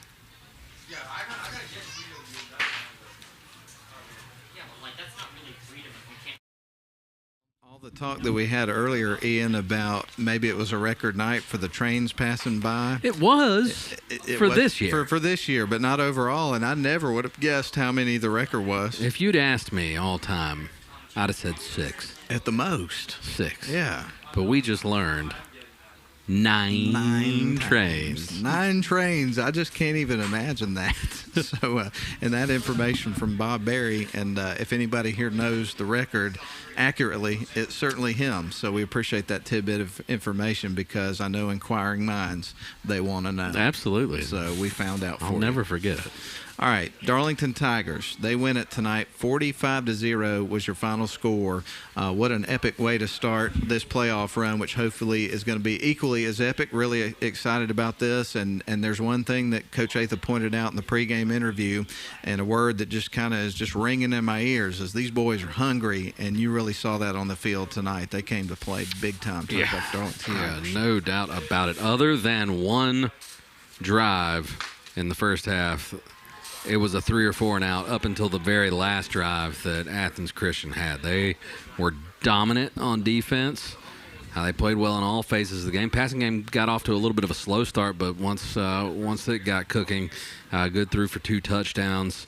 And it was an impressive all-around performance from the Darlington Tigers. A playoff shutout. That's exciting stuff. And one of the things that certainly worth pointing out here about this Darlington team, as we've talked about depth throughout the season, we haven't seen Slade Clevenger in a few weeks, and then tonight we never saw Talon Shirey take the field, so you're down a couple of guys that make some big plays for the Tigers this year, and and again, they've just got so many different playmakers on this team, so you have guys stepping up and making things happen here for this football team tonight. No question about it. You never know who it's going to be for the Tigers, but we did agree on who gets the cupcakes. Yeah, we sure did. Tonight, the winner of the Honeymoon Bakery Icing on the Cake Player of the Game. A little bit of a drum roll. Most explosive play of the game was a 90-yard punt return that blew the top off of it, and that was done by Eli Thompson. Fielded on a short hop, showed a little wiggle, turned on the jets, took it to the house. Place went nuts. He also added a 37-yard touchdown. That was the only touchdown of the second half on a screen pass where he showed just as much wiggle and burst. So Eli Thompson, hope you enjoy some cupcakes, buddy. Matt will see you next week with your gift certificate. That's right, and I believe that's the second time he has won that award here for the Darlington Tigers this season. So congratulations to Eli Thompson.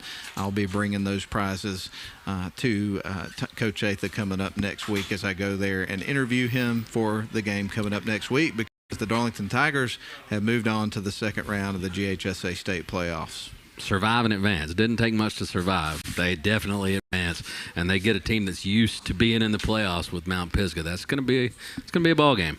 Last time they played, we mentioned it earlier, was back in 2020. That was a road game. Darlington would come out of there with a 7-point victory and go on to Prince Avenue Christian the next week. And again, we were relying on the max prep score, but it looked like Mount Pisgah Christian was well in control of that game after a half a play. So if that score was correct, that would be the opponent coming up next week. So we do believe that it's going to be Darlington playing here next week at Chris Hunter Stadium. We do know they'll be here as the number 1 seed, but we believe the opponent's going to be Mount Pisgah Christian, the Patriots, coming up next Friday. So looking forward to that. But anyway, Ian, as always, a fabulous job. Appreciate you, man. It's been fun working with you as always. Absolutely. We'll get back at it next Friday night right here. Right here at Chris Hunter Stadium. That's going to put a wrap on it, folks. Darlington the winner tonight, 45-0 over Athens Christian. And we appreciate you listening or watching the live stream tonight. For Ian Griffin, I'm Matt Davis. Lynn Butler back at the studio, and the whole film crew, everybody involved. We appreciate you out there in the listening and viewing area, and we'll get back together and do this again coming up next Friday night from Chris Hunter Stadium. Hope you have a great, safe evening. One more time, want to take the opportunity to thank our veterans for their bravery, courage, and everything they put into preserving our freedom and our safety. We appreciate you and just can't even put the words accurately and appropriately enough to let you know how much we appreciate you. Hope you all have a great evening. Thanks for tuning in. We'll talk to you next week. So long.